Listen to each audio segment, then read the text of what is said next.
Peace and blessings, everyone. It is another one, Heart of the City, with my co host, NYG22, also known as Unpopular Opinion Sports, and me, the coach, the intellectual one, the coach who loves to dissect the game, tear it up, also known to most of you guys as the sexiest fat man in the world, me, Coach Ed. How's everyone doing today? Thanks for tuning in to another episode of Heart of the City, where we come to you giving you that hot flavor, New York sports talk. So, without further ado, before we get into that, we're going to get into the chat. But I'm going to tap into my co host, NYG. How you doing, bro? Yeah, man. Maintain it, man. Glad to be back. Glad to be on the scene. You know, lot of things going on in New York. So I'm really interested for this show, man. And Mm-hmm. you guys in the chat, feel free, chime in, put your questions out there, man. And we're gonna get it in tonight, man. Yankees on deck, Giants, Jets. Um, got several teams in action right now. Knicks in action, Yankees, Mets, Devils, Rangers, Islanders. So we'll be giving you all the rundown of all the teams today. All right. Well, that's what's up. Definitely a lot of hot action going on. So, um, but let's tap into the chat real quick. Eman Perry, what's up? Yanks off to a hot start. It's Daniel Jones' fault. Yeah, everything is Daniel Jones' fault. We know that, Eman. So, Daniel Berry, yo, what's up, bro? Luca, man, thanks for tuning in. What's up, guys? The Knicks are playing their asses off. Yeah, I'm trying to keep up with what's going on. My phone keeps tapping out on me, so it's just frustrating. Tommy, health and wealth to all. Eclipse was crazy out here in Texas. Y'all want to know something crazy? I didn't even see the eclipse. I didn't see the eclipse, and I did not feel the earthquake. No one in my building felt the Wow. earthquake.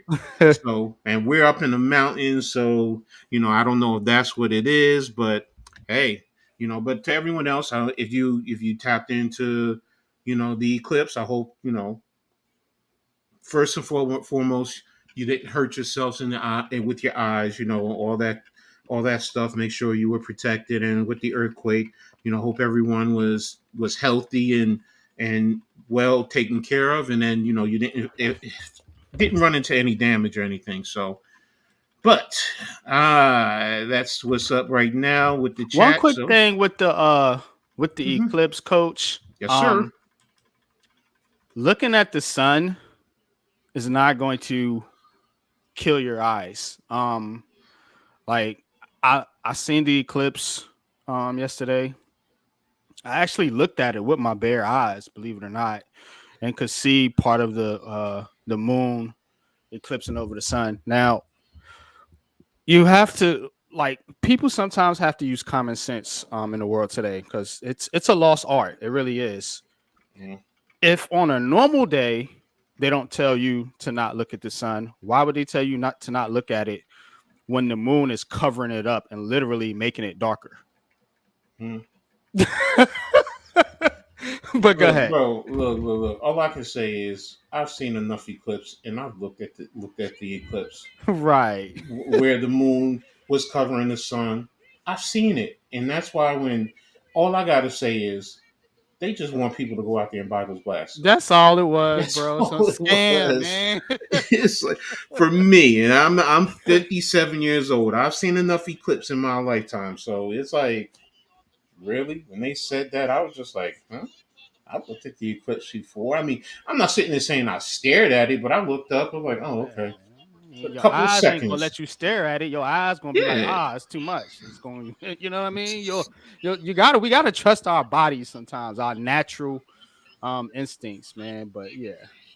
Exactly. So let me put this right here. Let me see if that'll stay right there. All right. So right now we're going to start off with a little bit of baseball. All right.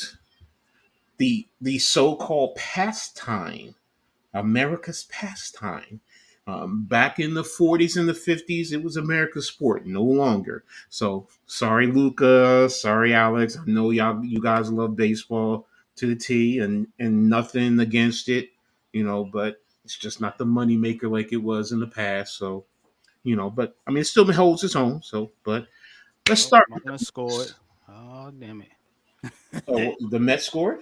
The Marlins. Oh, okay. Well, we'll get to that in a second, but we're Yeah, gonna yeah, yeah. start Go with the Mets. The Mets, the Mets, Mets.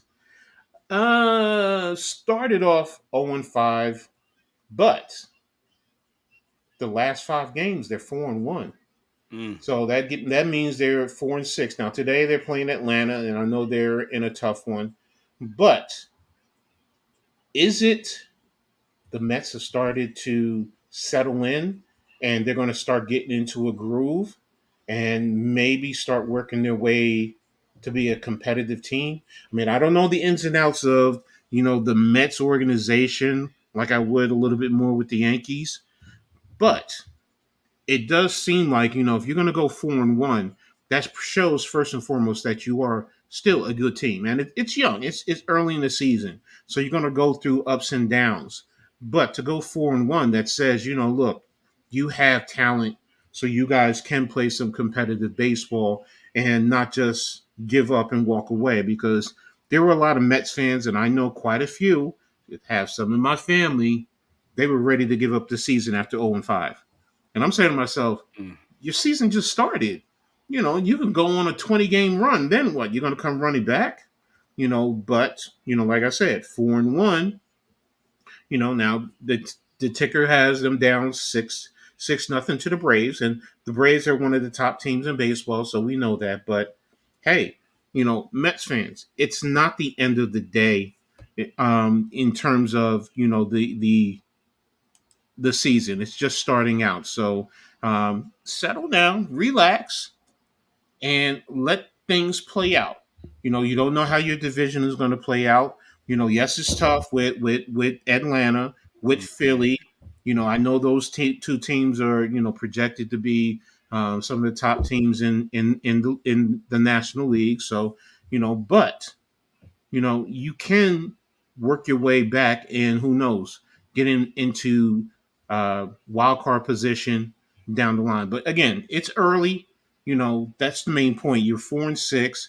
No matter what happens today, you're still in a good position. So Yeah, they're two thanks. and a half games behind Atlanta right now. See, now that So not and not that too bad. yeah, it's not 2.5 games in baseball. You play 162 games, Yeah. and things can change in a heartbeat. And God forbid you have some serious injuries. If you have some serious injuries with some of the other teams, things can change just like that. Not wishing injuries on anyone. Never want to see that. But in sports, injuries are a part of the game. So, and that's something that you have to factor in. So, you know, Mets fans, settle down. So, Coach Dave, thanks for tuning in. I'm tired of seeing people doing this mental gymnastic stuff with JJ McCarthy when if his name was Jamal Smith, he'd be a day 3 pick. I can't wait for the draft to be over with. Well, Coach Dave, you're entitled to your opinion. Unpopular as it may be. Yes. I'm not going to sit here and talk about McCarthy because um, I'm going to be releasing something soon, and it's going to be quarterback related. So, Mm. but I understand what you're talking about with McCarthy. Um, I'm not going to go as far as the racial overtone that you alluded to. Um, I just can't. I mean, football to me, through all my years, yes, there is racism in sports, but football is probably the one sport that you can find a little bit more across the board. Not you're not based off. Things are not based off of race. I'm sorry. I just in all my years of coaching, being involved with it, playing, watching it. Yes, it's there, and there are things that hold, you know, blacks back and minorities back, but it's a little bit. It's a little. you say not the quarterback position. So then what does that say about Caleb Williams and Jaden Daniels? I mean, I get where you're going, but again, I don't see it like that. I don't look at it as a race based type of a situation. That's me. That's me. Maybe I'm too happy, happy, joy, joy. Maybe I'm too much of a coach that looks at people and looks at their abilities and not the color of their skin. That's me. So can't speak for everyone. But getting back to the baseball aspect of this, So um, one quick thing with the yeah, Mets coach. yes, sir.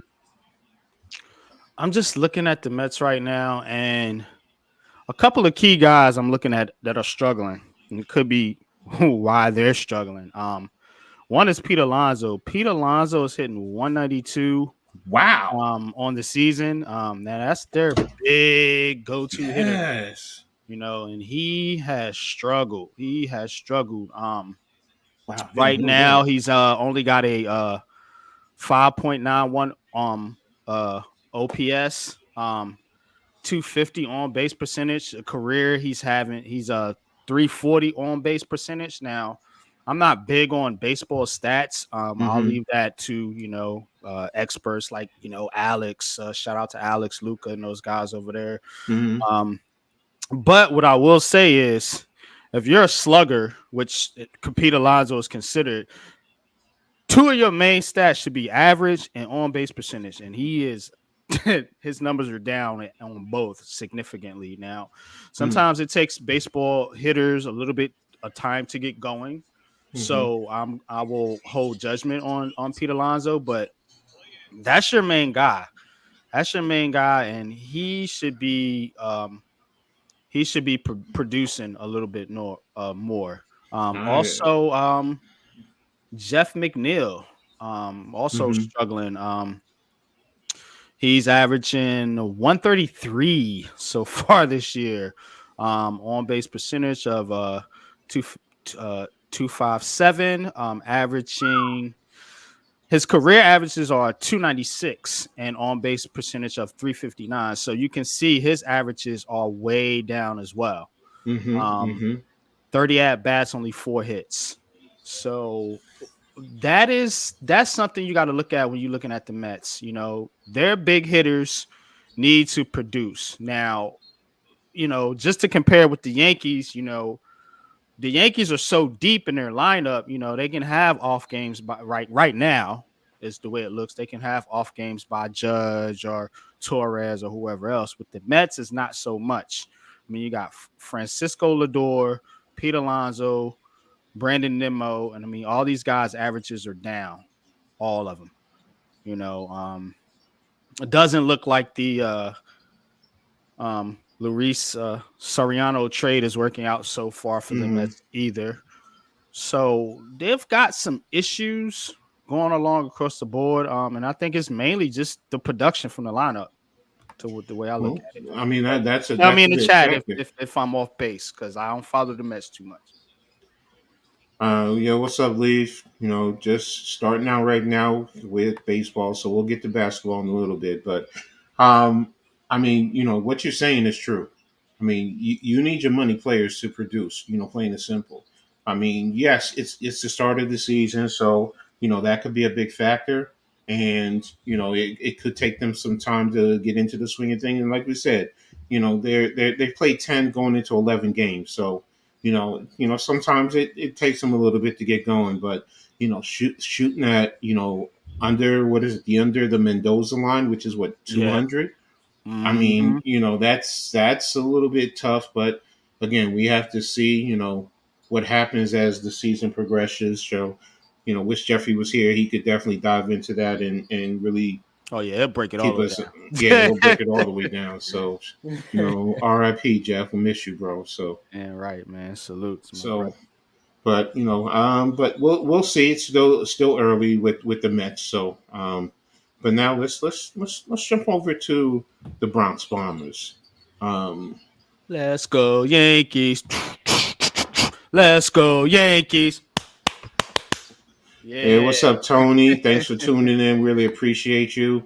But yeah, right now, Yankees, they're currently playing, Three but two. right now. I got my eyes on the game. Getting a little dicey here in the bottom of the seventh for the Yankees as they were up 3-0. Yes, sir. Now it's 3-2. They got Verdugo at the line, and he hits one, and it's a fly ball. So 2 outs, bottom seventh, 3-2 Yanks. Go ahead. Okay, so now the Yankees right now, they're 9-2. Coming into this game, they were tied with the Pittsburgh Pirates for the best record in baseball.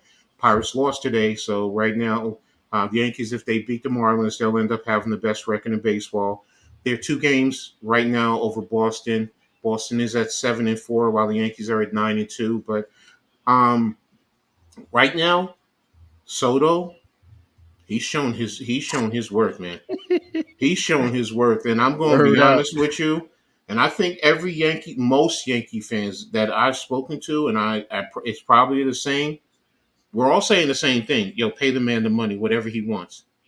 Pay Yeah. him next year. I mean, I know, like NYG, you've talked how many $300 million ball Yeah, I players, know. but he's probably Yeah, well man. worth it, and then See, some. see, coach, the problem is not the amount of it's the one that's not holding up his end of the Yes, bargain, which is Stan. yes, Judge, I'm no. good with. Cole, I'm good with. Soto, pay him. It's Stanton, man. Stanton. It's No, Stanton. I'm with you on that. Stanton is the issue. I mean, yeah, he lost his weight and everything, but he's He's still been not doing a little producing. bit better this year, but yeah, I He's still ain't with it. I was expecting more from him. Now, I'm Yeah. going to be honest with you. So, um, but again, it's still early. So, I mean, I'm not getting too, crazy with it. And, we're going to the World Series type of deal, but as long as they keep playing like this, and they continue to get better and better. And remember, we're doing this without our best pitcher, so, Mm-hmm. if, as long as we continue to do this and when Cole comes back, that's an extra bonus. Now, the only question is if they run into a rough patch, do they panic and go out and try and get another pitcher? That's the Mm. only thing that right now they're winning. So what does that mean? They're not going to go out and do anything because right now you're everybody you have is for the most part. I don't necessarily agree with that. I Why think not? because look, if you're winning, it Hmm. shouldn't preclude you from going out and boosting your pitching staff. You know what I'm saying? So the way I'm looking at it is, yeah, with the lineup, I feel pretty good about the lineup, but the pitching is still iffy. Like I'm watching the game right now, 32 was 3-0. Now teams come back in baseball. I get it; it's competitive Hmm. sport, but we seen this the other night with Toronto, where they gave up a big lead and had to sweat it out at the end. So I'm not 100% confident with this pitching staff right now. And that's bullpen and starting pitching. But that's where I was going. I'm saying if the starting pitching is holding their own, they're not. Cashman is not going to go out and get anybody just to get anybody if they're at least holding their own and they're winning. Now the bullpen, you make an excellent point. If the bullpen Do starts to you wait? falter, Do you wait till it falls apart to make a move, or do but you if you foresee do it? that, you don't forget you have Cole coming back. So if you Mm-hmm. go out and get another starting pitcher, who are you removing from your starting lineup? Because that's the first thing. If your back end of your starting rotation is at least Uh, producing, you're yeah, you're you're going to move them to do what? And now if you're saying that you're going to move them to maybe the long relief in the bullpen to help out there. that's what Okay, I would do. then I could accept that. But if your back end is, let's just say for argument's sake, after at the midway point, they're let's just say they're 10-7, 10-6, or something like that. Are Mhm. you going to want to go out and get another pitcher? And they have a low ERA? You're not going to want to, and that's the thing. Yes, you should. It should not preclude you from making moves, but you also are not just going to make a move just to make a move, especially if they are at least producing. Now, if they weren't producing, I'm with you. But yeah, it's a little iffy. remember, I said the season is just starting, so they could be working their way back into, in a sense, baseball shape. I mean, right now, I'm in a wait and see mode right now because it's the start of the season. You Yeah. know, give it probably after what 20, 25 games, and let's see where we're at that point So in time. I mean, you got Smith, um, and Stroman. I like what I'm seeing from Stroman so far. Hmm. Still not really sold on Smith, Cortez, and Rodon. Those are your 1-2s right now. Hmm. We can upgrade, coach. Look, Even with look, Cole. look, look, look, based on what they did last year, I'm with you. But if they're going out there, if um Rodon and what you call it are leading the charges, and let's just say they combined they have 3 losses after 25 games. They're out there doing, and they're out there giving you innings. I mean, what's his name? Just gave you what, 8 innings? Was it yesterday? The day before yesterday? Yeah, yeah. Yeah. And that's the thing about pitching in the MLB nowadays. Back in the days, you would have guys go into seventh, eighth, complete game, Mm-hmm. ninth. Now they're done in five. You know what I'm saying? 5, 6 innings max, and then they're Yeah. going into the bullpen. So I'm feeling like, yeah, if that's the case, we just need to make sure our bullpen is strong. You know what I'm Mm-hmm. saying? If our starters can get us to the bullpen, you know what I mean? So far, they've been able to do that. Now, still, I think you can ultimately find because when Cole comes back, Cole can give you 7 regardless.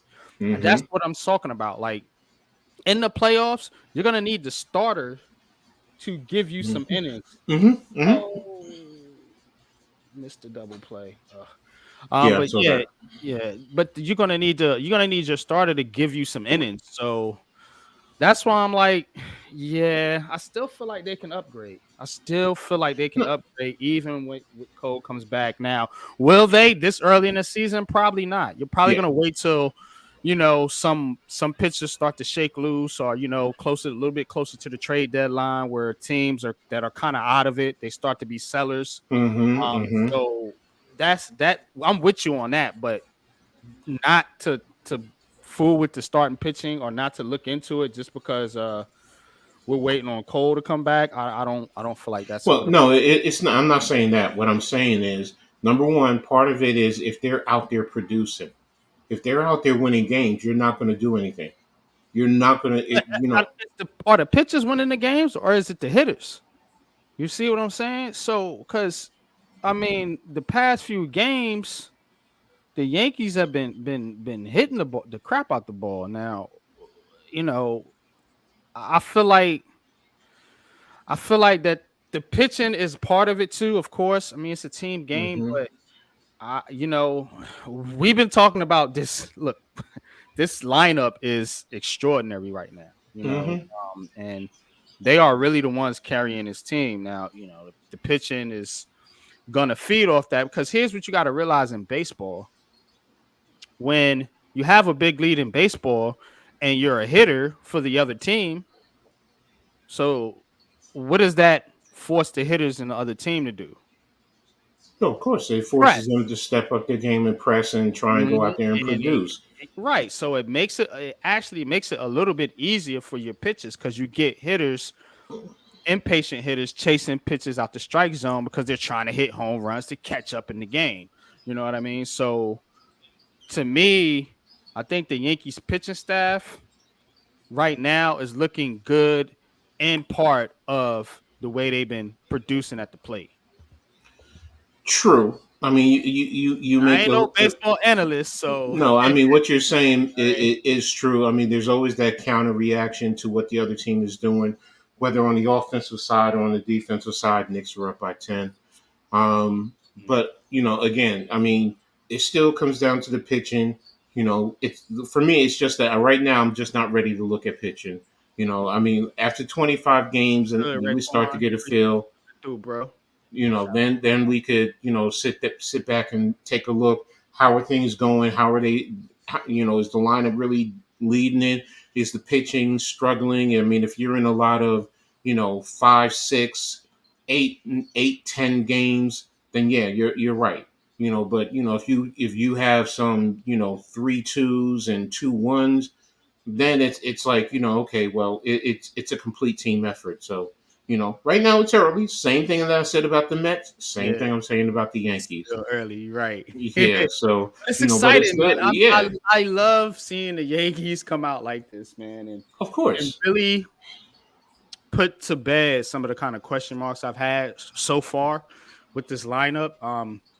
Being too reliant on power. But hey, Hmm. we're the Bronx Bombers, so if that's how you got to win, that's how you got to win. I just, yeah, it's good stuff though. It's good stuff. No, exactly. So but hopefully we'll pull out this win and have the best record in baseball going forward. So but we'll keep you guys updated on what's going on Right with this now it's game. So 3-2. it's 3-2, Yeah, bottom of the eighth, and it's one out. yeah. And the Mets right now 6-0 still top of the eighth. Okay. So, I'll pull. but now do you want to touch a little bit on just a little bit on the hockey, or you want to go to the basketball? Let's You know what? We don't touch hockey a lot. Let's just at least give a little update and give everybody a little insight into what's going on because it's starting to get down to playoff time. So It is. It is. I right now you got playoff. the Rangers and the Islanders playing right now. So Mhm. um, let's talk a little bit about the hockey scene. So hopefully we can have another situation where we have two teams making it all the way, one in basketball, one in football. So you Mhm. never know. But what's up, Pat? Thanks for tapping in. So I got you, bro. I understand. So, but right now, what's going on with the Rangers and the Right Islanders? now it is 3-2. 3-2 Islanders. Now of course the Rangers, they are in the top of the Eastern Conference right now. Mm-hmm. And so I'm gonna pull up the playoff standings here and let's see where things Tudo, thanks for um tapping in. Tudo Master, shout out to NYG 22, Coach Ed, Tommy, and all the diehard Giants fans in the building. Greetings from me and my family in Princeton. Uh, hey, welcome home, Tudo yeah. in Jersey. Beautiful Princeton. So, Pat, Tommy, Nimar. Yeah, Nimar, I don't want you to think I forgot about your comment earlier about the the Knicks winning. The Knicks are up by 7 right now. They were just up 11 a little while ago. And I know whatchamacallit went down with the injury, Giannis. Mhm. So, but they're still up big over there. What's up, Neymar? So the Rangers are top of the conference right now. So we got the New York Rangers with 110 points, followed by the Bruins, I said Panthers, shit. Carolina Hurricanes, Florida Panthers, Toronto Maple Leafs, Tampa Bay Lightning. Now the Islanders are right behind the Lightning right now, battling for that wild card spot. They are looks like 8 points behind. But currently they're in a wild card spot. So this is a big game for the Islanders. If you're an Mm-hmm. Islander fan, this is a huge game for the Islanders because they're trying to solidify a spot in the playoffs right now. And the Devils, it looks like they're kind of sort of out of it. But the Islanders still have a shot. So that's kind of what we're looking at hockey now. What do you think the Rangers' biggest challenge is going into this playoffs? And to me, I'm gonna give you a guess. It's a team it's a team New York always has issues. Boston. Boston, yeah. So it's the Boston Bruins right now, just 3 points behind the Rangers. So if if we get home ice, I feel pretty good about the Rangers' chances right now. Just being a casual hockey fan that I am. But again, Boston is always in the way. Mhm. Always in Yankees up 3-2. Soto just grounded out, and they're just the end of the eighth, so it's going to the top of the ninth right now. So okay. we'll see what happens going on forward from here. So Tudo, I believe the Rangers are doing the Islanders a favor to make the playoff boss. We'll see. Tommy hopefully will trade back and build a roster. We're going to get to that in a little bit. Coach Ed, Saturday, July 20th, 7 a.m. St. PX. Thank you. Italy and Japan witnessed the O-line assassins in action, keeping Tokyo hospitalized because I think that's because all day. Please pray for my victims, mate. You got it, bro. Always. So, Yeah, uh, man. Shout out to you too, though. and thanks for putting everyone's links in the chat too, though. Appreciate you. So, as always. So, but yeah, Boston Man, let's take a time. Let's take a time out real quick, man, to give a well round of applause, man, for my man Tudo, man. Always doing things in the chat, man. For real. busy. Okay.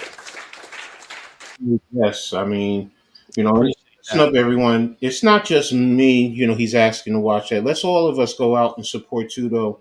Keep that data in mind, man. July 20th. Let's show some support.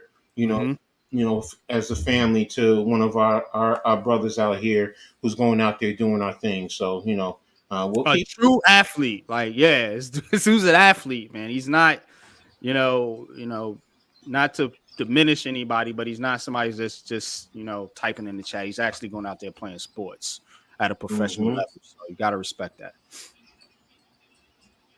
Um, Oh man. Okay, but yeah, the Devils are out of it, right? In terms of playoffs. Pretty much, Okay. yeah, pretty much. They're pretty much, yeah, they're at the bottom. Yeah, they're Knicks are done. up by 5 now. 3 minutes left in the game. 91-86. So New York Knicks yeah, they're up by six, said five. 91-86. Yeah, ninety-one Man, eighty-six. They're up that by game 5. went by quick. Oh well, then now they're up by 8. They just hit a 3. Okay. But yeah, now getting back to the Rangers. I mean, that's going to be imperative, like you said, getting home ice, because Yeah. in New York, if you have ice, it is rocking at the Garden. Hmm. It is definitely rocking. I remember '94. I Yeah. remember it very very well. So, but yeah, it'll be exciting, and that's the good thing about the tri-state area when teams are winning, the support you're going to get. So, Hmm. So I'm gonna just tap in real quick on that game. oh Uh, come on, how you? All right, at least you got it in the basket, man. Damn, had an open layup and bobbled the damn ball. yeah, it's 3-2, 2:02 left in the third. Islanders up still. All right, And Yankees up to 3-2. One man out, 0-2 with the number 2 hitter. Holmes is pitching to Anderson. Devils lost 5-2 Maple Okay. Leafs. So that And probably tell it. struck him out. And he struck him Oh, out. So now they're going down to their last batter. let's go. Here we So go. Here we go, Yankees. Here we yeah. go. So um, right now you have Jesus Sanchez coming up 0 for 1, grounded into RBI ground out in the seventh. He's 182 for the season. So Mm, so not looking let's good. let's let's see what's happening. But okay, so the Devils lost and the Yeah, rain. I mean, Islanders are up 3-2, which is 3-2. important for them. So um, first pitch a ball 1-0. But coach, let's see. Tudo says, Coach Ed, in rugby, nobody makes any excuses, boss. If we can walk or crawl, we'll show up, finish the job, boss, and fly out to judge at center field, and the Yankees win. Let's go. The Yankees. Yankees win. So Let's go, Yankees. there you go. The Yankees now they're the first. I think the first team to 10. Yeah, the first team to 10 wins, ten Mhm. and two on the season. So 10-2 record to begin the season, fourth time in franchise history. So Nimar OG Ananobi has been very good lately defensively, and he turned up heat for offense. And D Dan, what's up, man? Thanks for tuning in. And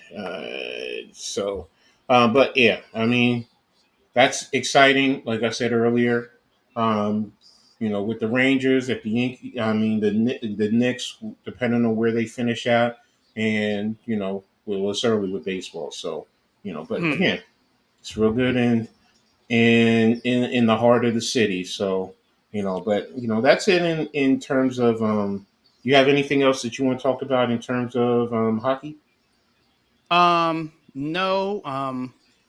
But we are gonna. I've been trying to get next shift ready on this show for a minute now. So hopefully, when we get next shift, we can get into a little hockey playoff talk.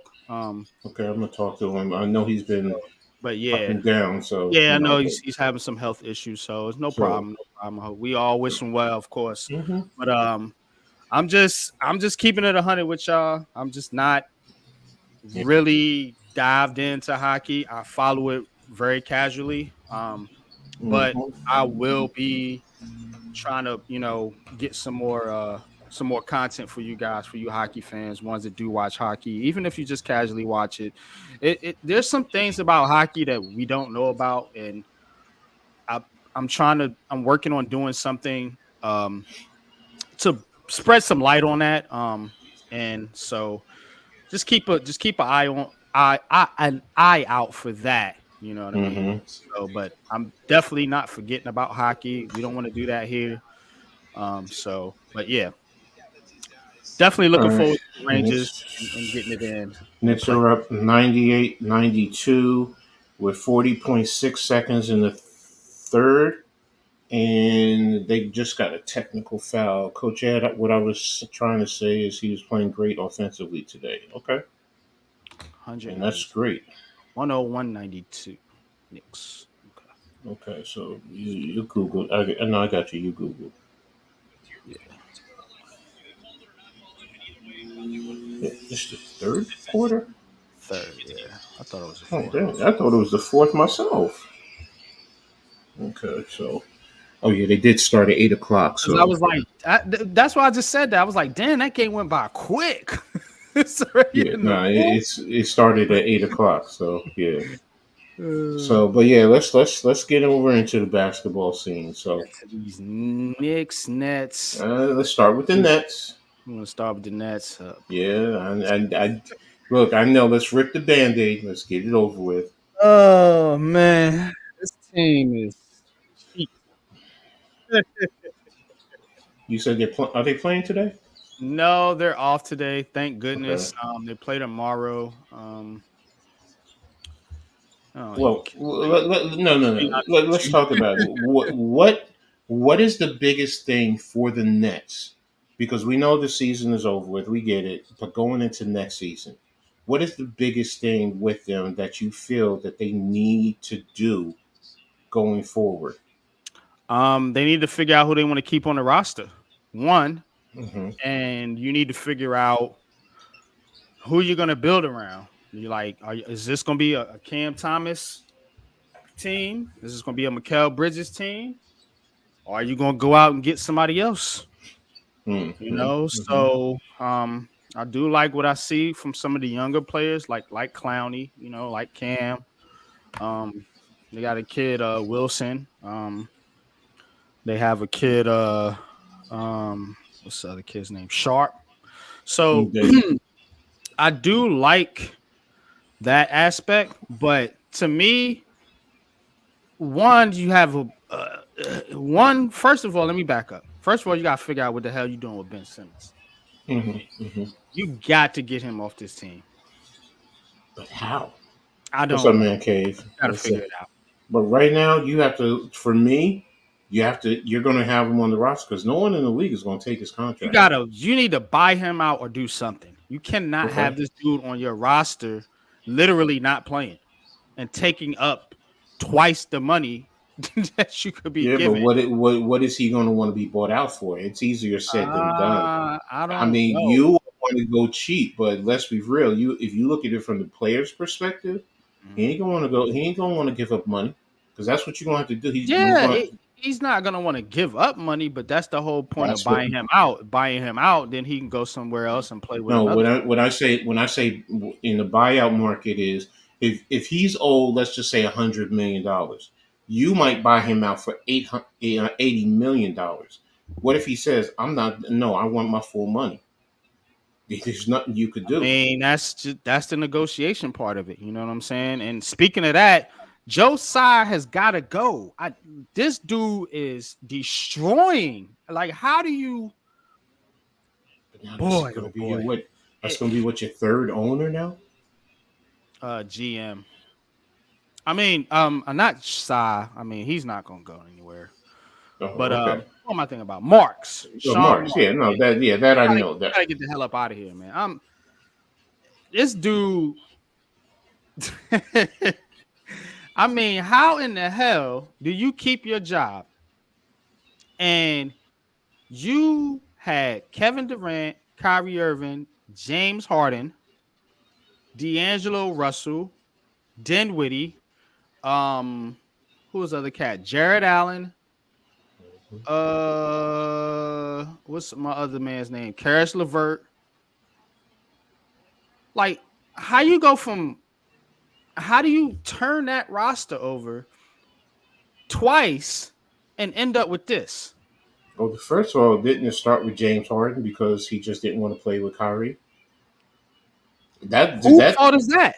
No, I understand, but what I'm saying He is, knew in they the shouldn't have traded for James Harden. yeah, and that's where it starts. And you gave up so much to get him because you wanted that third And you superstar. flip him for Ben Simmons? At No, least James plays. This dude don't even play. and that's what it boils down to. It's which you go back to Marks, which That's just is he's done a bad terrible job. GMing. That's bad GMing, bro. That's like me. That's like me going into the casino with a stack and then coming out with 200. Mm, mm, That's mm, what he did. mm-hmm, He went to mm-hmm. the casino with a stack and left with a mixed drink. And nobody, you know what I'm saying? Damn, you say he left with a mixed Left drink. with a Wow. mixed drink, broke his shit. Like, bro, I cannot take it no more with this dude, man. How are you Mm, gonna let him do this again? mm-hmm, Turn over another roster. mm-hmm. Incompetent ain't even the word for this. Like, you had Hall of Famers. You can think about whatever, I take my shots at Kevin Durant, Kyrie Irving, Mm-hmm, but mm-hmm. you can't not these cats ain't talented, bro. Like, you know what I'm saying? And you come out with this, Can't argue with that. I can't bro. We argue. got Dennis Schroeder. All right. Hmm? It says it all right there, bro. I'm telling you right now, if they run it back with this dude, I might not watch this team no more. And I normally don't be brash like that when it comes to sports, but I might really consider not watching the Nets if they run it back with Sean Marks again.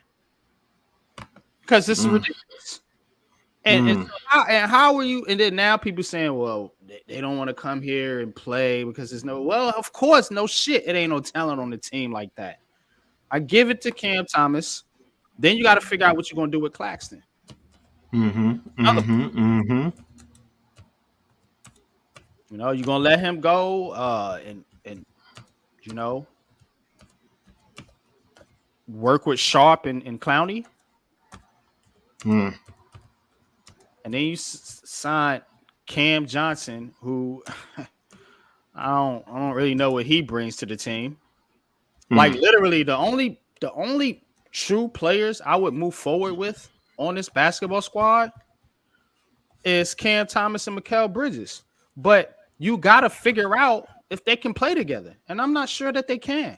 I watched the game the other day. They look uncomfortable out there on the court together, bro. But why is that? I don't know. Does it have to do with coaching? Probably. Or is it just these guys' egos? I don't think Mikal Bridges don't strike me as a guy that has the ego, but Cam Thomas does. Hmm. So I don't know. Or is it the offense? They just not meshing together. Like you have to create easy opportunities for your Mm-hmm. scorers. Mm-hmm. You can't have them sitting there dribbling, just trying to force up shots because Mm-hmm. they can't get open. You know what I'm saying? We don't really have nobody that can break down a defense outside of Cam Thomas. Mm. As far as creating your own shot, I should say. They don't look right out there on the court. They look so uncomfortable playing basketball. Mm. It doesn't flow. Like I watch other teams and it flows. Even with the Knicks, you could see a flow, a rhythm. Mm-hmm. The Mm-hmm. Nets don't. Their rhythm is sporadic. It's like a irregular heartbeat. You know what I mean? It's like it's erratic. Mm-hmm. Mm-hmm. Mm-hmm. But I mean, I ain't gonna keep going on with the Nets, man. But go ahead if you got any opinions on this squad, man. Because No, I mean I get where you're going with that. I mean, they need to do a better job, and they need to figure out what they're doing first and foremost. yeah, Um, and it you know, starts at the top, coach. yeah, it does. I mean, also, your coaching. What are you going to do with your coaching? Another thing. That's what I'm saying. You can't let Sean Marks pick another coach. You can't do that. I mean, you can, but what are you saying to your fans? You're saying pretty much F you. Mm-hmm. We just want to, Mm-hmm. we just trying to get a product out there on the court. We're not trying to win. And that goes back to your owner. See a lot of Giants fans question Mara No, and, mm-hmm. and a lot of a lot of us question Steinbrenner and Cashman and the Yankees. But what I can say about the Yankees and Giants is their ownership is definitely committed to winning. You Mm-hmm. know what Mm-hmm. I'm saying? They might make mistakes and goof up and not look good sometimes, but we can't knock them franchises and say that they're not winning. They're not trying to win. You know, Mm-hmm. I know John Maris is trying to win. He's a football, he's a football family. He's been in football for years. Same thing with the Steinburners in baseball, but with Joe Tsai, whatever the fuck his name is, I don't I don't feel like he's committed to winning, and it shows on the court. Knicks got lucky. Knicks got people in their front office now that know basketball. Mm-hmm. Because I have the same question about Dolan, but he's got some basketball people in there to where he can step out the way, and I think that's what Joe needs. He needs some real basketball minds in there where he can step out the way, let them run things, and you just put up the money. You front the money. We'll do the rest. You know what I mean? Mm-hmm. But Mm-hmm. that hasn't been the case, man. It hasn't Damn, Obi, but 23 points. Damn. swinging All right, what's up, Miss? Thanks for tapping in, brother. Appreciate you. 12, Uh, 103. Knicks. Update the score here. Boom, yeah, boom. it's 112, 103 right now. Yeah. It just went to a break. Um, Chicago just called the timeout. So Mm. let's see what's up with Miami and Atlanta. They're in overtime. They're in overtime, and hits the three. Yeah, they're in overtime. 105, 104. Atlanta and Miami. Okay, but let's get back to But as far as the Nets, no, I mean everything that you said is on point. I mean, you got to figure out what they're trying to do. Guys have to get together. in terms of what they want to do, as far as teammates. And then, the coaching is going to be a big factor. I think coaching more than Yeah. anything. The GM also, what are they going to do? Like you said, are they staying with Marks? And if they are, then, you know, I don't know how Nets fans feel about uh what's the guy we talked about the other day, Budenholzer, hmm but I see some pushback on Twitter, but I'm like, we need somebody to get us to a I stabilize, bro, to a right base. now that makes a whole lot of sense because number one, he's a championship He can caliber. be what Tom Thibodeau is for the Knicks. I feel like he can. If hmm he can get them to a baseline where we're consistent playoff contenders, and then now at that point, then maybe you want to try to get somebody to take you over the top. That's usually how hmm it works in the NBA. A little different in the NFL, but in the NBA, you get a coach in there to get things straight. And then, if that coach can't get you to a championship, then you replace him and get somebody in there that can mesh a little bit better with the talent you got on your roster. But right now, we don't have a roster with we don't have hmm a lot. hmm I'm hmm not saying we don't have anything, but we don't have a lot, and we need somebody that can come in here and at least get us to a competitive point to where okay, now it's attractive for stars to come to Brooklyn. Because You ain't nobody coming need here right now. you need someone that can set a good culture, good foundation. Right, I exactly. remember I remember when Chuck Daly came to the Nets, and he came I over from remember. Detroit, Yeah, and it changed the whole narrative. yeah. You Chuck will know, get in your face too. yes, Pause. he would. So, That's a feisty so little little man dude right cave, there. man cave. I cannot say Yes, that enough. exactly. Yes. And I said it to NYG. Maybe they should bring him back, but I don't think he will want to come back. Yeah, I don't. I doubt it, man. I doubt it. So but then again, if they get rid of the GM, then it would be if they bring in a GM who aligns with him, then Yeah. maybe Mm-hmm. But again, I mean, I like the Budenholzer type of thought. I mean, I know. I mean, look, he did well at Atlanta. Look what he did with Milwaukee. I Yeah. understand. I understand that Giannis wanted him out, but all I can say is when you let the players run the ship, look at what you're dealing with. And Look at what we happened to us. We let the players run the ship. Now yes, we don't have a ship. exactly. So and that's what it boils down to. So what happened here? What happened here? That's a foul. 114-104. Yeah. The But quick hockey update: Rangers lost. Islanders won 4-2. Go ahead. okay. Brooklyn Nets is a nice place to take a date for a drink before you go out to the Man, lounge in the city. Damn, that's that. hey, hey, hey, Miss. Hey, boat hey, trip. hey, hey, hey. You tiptoeing a fine line there, man. Oh my gosh. Talk about the Nets. What you talk about So, Brooklyn now, goddamn uh, it. That's my home. no, but he said the Brooklyn Nets. He's saying if you're going to go, you take them to the Oh, arena. to a game. Okay, I thought Yeah, if he you was go out to lounge in the city. So yeah, I get it. saying. I get it. So I ain't mad at that. So Okay. but I mean, but hell, we have to wait and see what's going to happen. In the long run, and like you said, the season is just it's basically over with for them. So just play out the string, and then Yeah, let's see what happens after the season. So, fair. but let's go ahead and move over to the Knickerbockers. New York Knicks. All right, where we at? Knicks. Atkinson would come back if Marks is fired as GM. He got rid of Atkinson. I think Jerkoff or Prokhorov was the owner, so Mhm. it wasn't the owner then. Okay.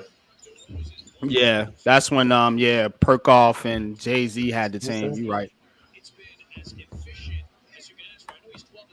Yep. Okay. So, well, Miz, we'll see about that. I mean, first round. I mean, We'll take care of Rangers. them. We'll take care of them.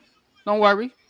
We'll take care of them. So, but No. as far as the Knicks, I mean, right now.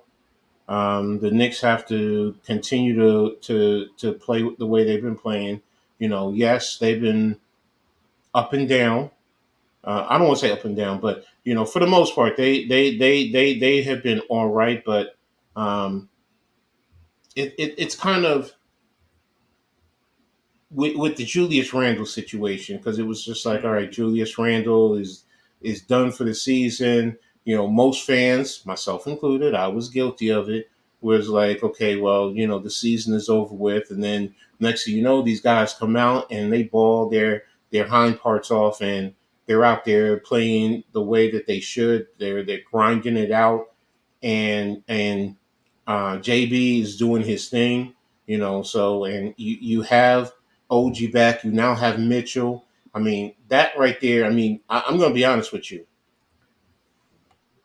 If you put Deuce McBride out there, OG Anunoby, and Mitchell Robinson, that's a scary defensive lineup right there. With Brunson, and whether you got Devo out there or whether you have Josh Hart out there, that's a scary defensive lineup. They're going to shut down most teams, man. Um, OG Ananobi, good player. Deuce McBride, his on ball pressure is some of the best I've seen, man. So my question is, who's defending the paint? Now, I I know said you got Mitchell Robinson. I said Harden. Mitchell. I said Okay, Mitch. Okay, I that's said that's Mitchell. that's the part I missed. Okay, Yeah, so you're gonna put Mitch Robinson and OG and so you're gonna put OG at your power forward? yeah. Are you putting that? Okay, so it's gonna be OG, Mitch. I'm guessing Hart, Brunson, and DiVincenzo. Yeah, you could go that round. And what I'm saying is, I'm not talking about the start. I'm talking about during the course of the game in a defensive situation. Devo can play defense. He plays the passing lanes Yeah, no very well. doubt. And Brunson understands the concept and he's excellent at taking charges. So my point being is, if you put a defense out there like that, that's going to put a lot of pressure on the opposing team that you really have to lock it down. So now against Boston, I would be hesitant because of Jalen Brown and Jason Tatum, because Mm-hmm. then I mean, OG could take one of them, but now you're going to put small guys on Jalen Brown, and that I wouldn't do. That's where I probably wouldn't. I probably would move DiVincenzo and bring Josh Hart in, or move out Deuce McBride and bring Josh Hart in to match up in Now, that regard. how are y'all? Hold up. So y'all in fourth now? I Orlando believe, jumped y'all? yeah, Orlando jumped us because they had the Wow. head. So y'all got to play Cleveland possibly. Orlando has the head to head, but Orlando has a tough schedule to close Mm, out. I'll tell you right now. Hold on. y'all got to play Cleveland? Wait a minute. What? Orlando has they're playing at the Rockets right tonight, or right now they're playing at the Rockets. Then they go to the Bucks tomorrow. Then they go to the Sixers, and then they close out hosting the Bucks. Now Mm. I'm not saying the Bucks are um, Yeah, Orlando's losing right now too. To your point. So, exactly. So we mm. can get to number three, and with the way their lineup is closing out with two games against Milwaukee and one against the Sixers, that's a tough closeout right there. That is, So, and Milwaukee blew out Boston today. So the question is, let are me they ask y'all this. Let me ask you a different question. Um, who would you rather face in the first round? Cleveland, um, Orlando, or who else is it? The Pacers. Those are your. Looks like those are gonna be your three options right there. as long as Unless, if the unless Knicks get to Philly somehow three, sneaks in there. But well, see, Philly is right behind the Pacers. They're I a know that's half what a I'm saying. game, Unless they and somehow sneak in there. But and right now, that's the way I'm looking at it is, it looks like Orlando. If they slip down to five, or you guys slip to five and they slip to four. However, it works out. It looks like your first round options are going to be Cleveland, either, Orlando, and Indiana. either Cleveland or Indiana. It doesn't matter to me. Cleveland can play some defense, so but we seem to have their number. The Pacers are, they're more They can wanting to score. run. They can Yeah, score, but but remember, they the don't play a good Knicks, they defense. don't play and the Knicks can play defense. So, and that's the thing, when we go to that defense, when we go to defense and we shut you down, and then we rebound or we get a steal and kick the ball out and get on the fast break, then that's a different story. So I don't mind if we go up against the Pacers. Cleveland is another thing. I do not want to face the Sixers. I'm not gonna lie to you. I don't. And the reason why I say it not in the first round, because we could probably get them because we both will play some tough defense, but it's going to come down to that crunch time, and how is Embiid going to be, because he's still trying to work himself back into shape, and we have 3 guys at the center position that we can wear him down. So Mitch always talks about it. That damn Tobias Harris, as he calls him, is the one that is the enigma. Because he's supposed to be the third guy with their team, and he Yeah. disappears. So, you know, I mean, but again, right now the Sixers, I mean, they have a good defensive end. They can throw some good defense out there. I mean, they would be a tough out in the first round, and they could probably beat you up to go into the second round. Mhm. So, and I'm not saying that I want an easy run, but Cleveland, can we get them psychologically? Especially if you could jump out to them if you're hosting the first round, and you jump out 2-0, then that's going to put pressure on them. Now, if Garland and Mitchell are hot, then it's a different ball game. I mean, it can go back and forth, because our guard combo, their guard combo. Who's going to stop who in the end. Then the X factor might come down to OG and Anobi as a third option for the Knicks, and whoever for Cleveland. So, and then of course the Pacers. The Pacers just love to run and get it out there, but if you in playoff basketball, it slows down. So you're not going to be able to get out there and run. So you're going to have to play defense, and you're going to have to play defense at a high level, to get some stops. So personally, I mean, I don't want to face the Sixers or the Heat in the first round. I'd rather in the second round, get your blood flowing, going, so that way you're ready in the second half. But if the Knicks can get to 3, that means we're looking at the Pacers unless the Sixers overtake them. If Mm. the Knicks stay at 4, right.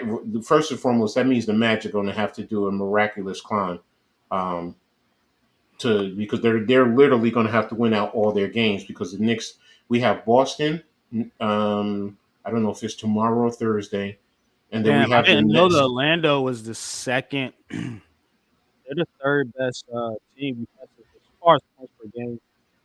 Um, as a defense. Yeah, they play some good defense. If you guys are, if you guys get cold, um, in the playoffs, if you get on into one of those modes where it's tough, it becomes tough to score. Which I've seen the Knicks have some moments where they struggle offensively. It could be rough. But with a team like Orlando, now with a team like the Pacers, y'all just gonna have to play good defense. Hmm. They can score. Hmm. They can score. They are number one in scoring, number one in assists. So Hmm. that to me Uh-huh. lies the question. Do you think your offense can step up and beat a good defensive team like Orlando? Or do you think your defense can step up, or defense can your strength of your team going against the strength of another team, which is their offense. You know what I mean? Um, to be honest with you, I think when it comes to playoff time, though, Orlando's young, so how Mm, do they handle how do they handle it? Nimar, let me just say this: for the Knicks to get to the second place, it's going to be hard for them because the Magic and the Bucks play each other head to head. Second. How y'all gonna They get? Oh, okay. we're a game and a half behind them right Yeah. now, and then if the We got Knicks two win, games they're a game, together, though. Yeah. and the Knicks will be a game behind.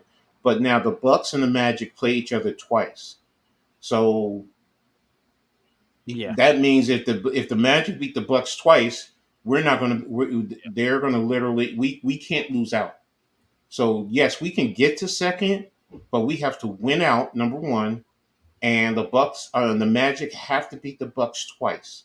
They have to beat them because if they do that, then that's going to because we'll be if we beat Chicago, we'll be a game behind them. So and then they're going to need to lose the two games so we can overtake them for the second spot. Now the Magic are losing right now, so that's going to push us over them. But we're going to need to win out, and we're going to need them to take care of the Bucks head to head in both games. So can Knicks up it? by 10 right now. So Mm-hmm, yeah, maybe we can revisit this convo here in a few minutes when some of these scores become final because they're mm-hmm. both winding down with the Magic and the Knicks. That's what I'm looking Uh at right now. So like I said, yeah, um, um Philly won, Pacers won, okay. Bucks won. Okay. So mm-hmm. And everything else is going to the West yeah, I Coast think the now. Bucks beating the Celtics, as you said earlier, I think that kind of did it for y'all. That was the game you needed them to lose, to be honest with you, Mm-hmm, against a good mm-hmm. team. But I guess So Boston's like they're up 14 games in the damn yeah, conference. no, They're not I get trying. what You Boston. know what I mean? Yeah, no, but the Knicks like Thursday we go to Boston. So Yeah. See, and Boston, they're not gonna play hard. You know what I mean? They're not but gonna play. They're all out, all out. yeah, but when it comes to New York and Boston, it wouldn't surprise me. And Boston will say, yeah, let's put a fork in to New York. How Let's can they put a fork in y'all? I mean, y'all are in the well play. affect us, not to Yeah, affect our playoff positioning. I don't think they're worried about that. I think y'all So they won't. to start the I don't. game, it depends. It Yeah, depends. That's what I said. yeah. I Now, mean, if you're saying if the Knicks that come in off, then yeah, you can get beat if you don't come in with your A game. But if they come in, playing the way they should play, I think they'll beat Boston because I don't think Boston's. I think Boston's looking towards the playoffs as they should be. They're up 14 games in the conference. Why would you want to risk getting someone hurt or going all out? no, I agree with you. A somewhat pretty much meaningless game for you guys. I agree with you. So that's why I said it depends on how it starts and how it's going. So, but we'll see. But right now, just got to worry about them closing out this game. That's what's most important. It's like a minute left in the game, so Yeah, we'll we'll see. update it. So, I'll update it here in a second. but that's we'll come back to that in a little bit. I guess now we're just going to move on to the gridiron. And get to the football. To the football. Yeah, let's start with the Jets, Jets, I because go. there's something I have to talk about when it comes to them. So, Go ahead, do your for thing. those of y'all who haven't seen, if you don't watch Unsportsmanlike with Chris Canty, Evan Cohen, and Michelle Smallman every Monday through Friday, 6 to 10, on ESPN Radio and ESPNU, all the channels, whatever. Chris Canty goes in on the Jets. First and foremost, he predicts that the Jets season is already done before it even starts. Their season is Over? done. Yes. Damn. He gave out four teams that he thinks their season is done no matter what, and the Jets are one of them. Damn. Is it that Now, bad? I need to hear this. I need to hear this. yes, Expert yes. needs to hear this. Now, That's his wild. biggest thing is Aaron Rodgers.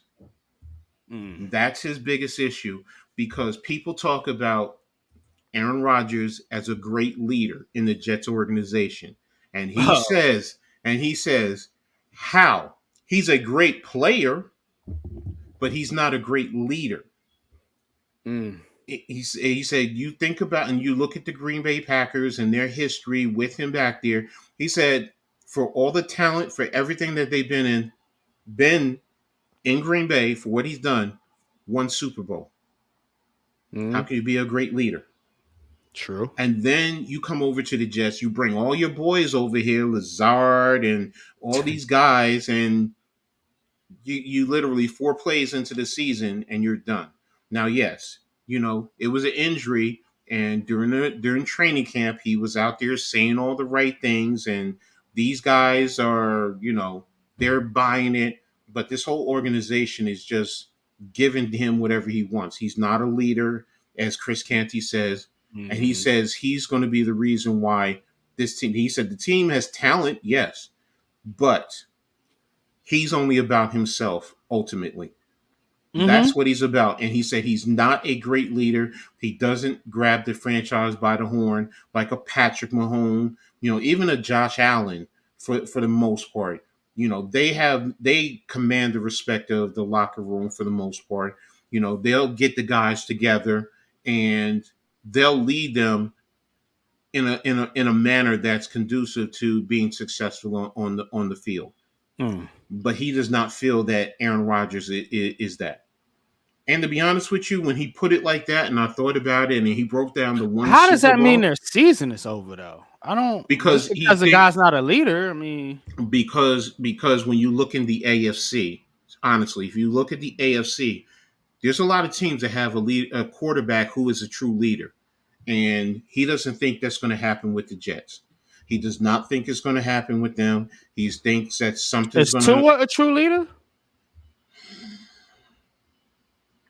A He's in leader, your division. yes. He's a leader. The players respect it. Wherever he's been, I think team the the players team respect Aaron Rodgers. I agree with you as far as his leadership is concerned. I don't there are think they're some guys disrespecting that him.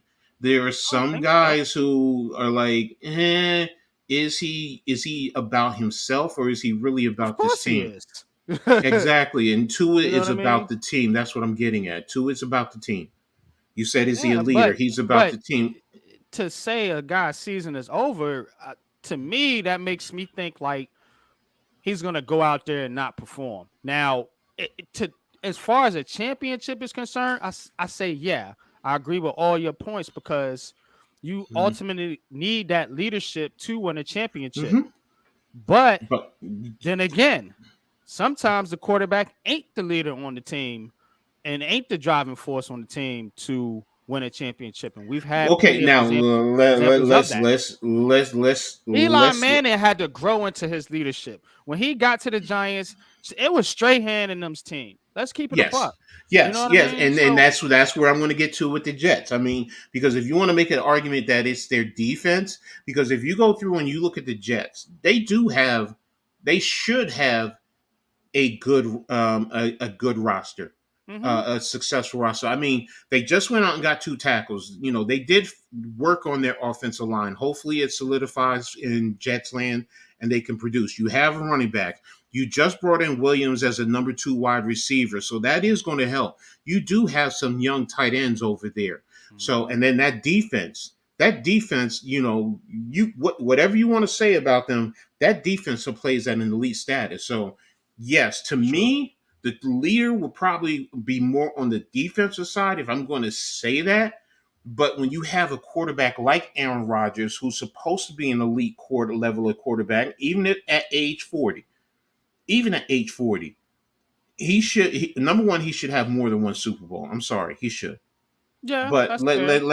let's take that out of the equation right now and just focus on the Jets. I wonder, is he going to really lead them, or if something goes wrong, he's going to become Aaron Rodgers? I mean, we've Mm. seen sometimes where he goes into his dark mode, Dark, whatever the dark case. room, smoke some Yeah, crack. so I mean, he made jokes about that.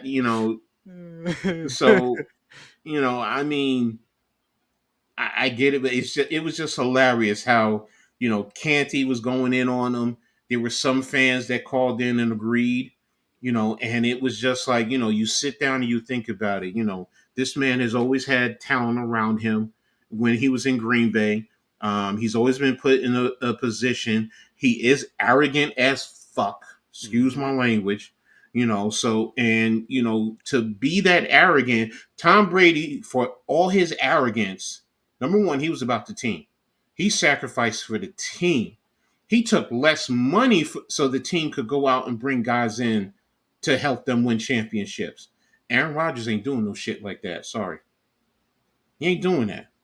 And this is what I And mean by he's I not think a that's a true knock leader. on him. Yes. But again, for Check. Canty to say the season is over, I disagree with that. I don't think their Mm-hmm. season is over. I think He doesn't mean literally, but of course you have to play it out. I mean that we all Mhm. know. But what he's saying is he's thinking that something's going to happen, and Aaron Rodgers is going to be Aaron Rodgers, and the season is going to tank.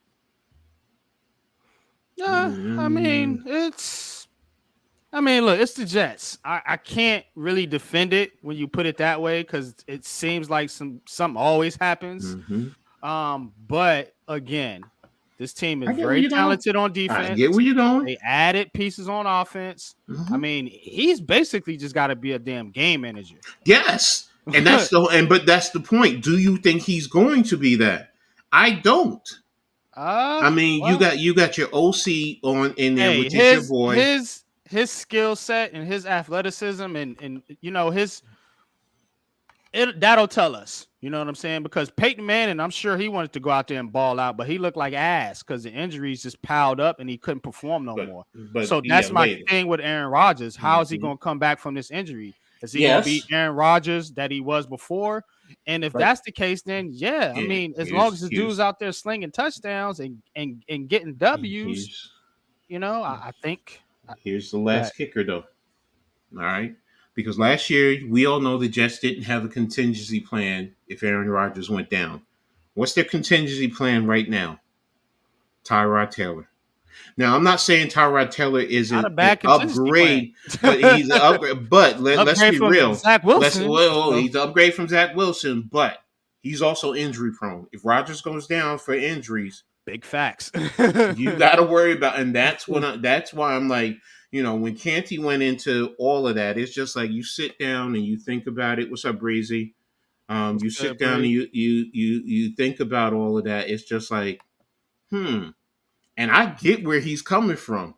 Some of it is just, pure hating on the Jets. I get it. I get it. Yeah, But yeah, there's some things that he's like, one Super Bowl. This man only cares about himself. He really doesn't care about the team and the organization. You yeah. bring all your boys over here, and it's not like you bring good quality. Aaron Lazard, who was a healthy scratch for a couple of games down the Yeah, season. Randall, Randall Cobb. 80-year-old Cobb. Yeah, I mean, you got your OC who got fired in Denver and didn't even finish out his first Yeah, year. they definitely don't have a good coaching staff So over it's like I get it. I get it. And I do I think they can be competitive. I'm not saying they're going to do anything as far no. as making a Super Bowl or But anything like that. okay, Because they were let's competitive last year with fucking Zach Wilson. So I mean, yes. Okay, so Aaron Rodgers has to but be an let's break upgrade it over down. him. Let's break it down and let's start with their division. Do you think if Aaron Rodgers plays the whole season and he's he's fairly productive, he's a game manager, Yeah. can they win the division?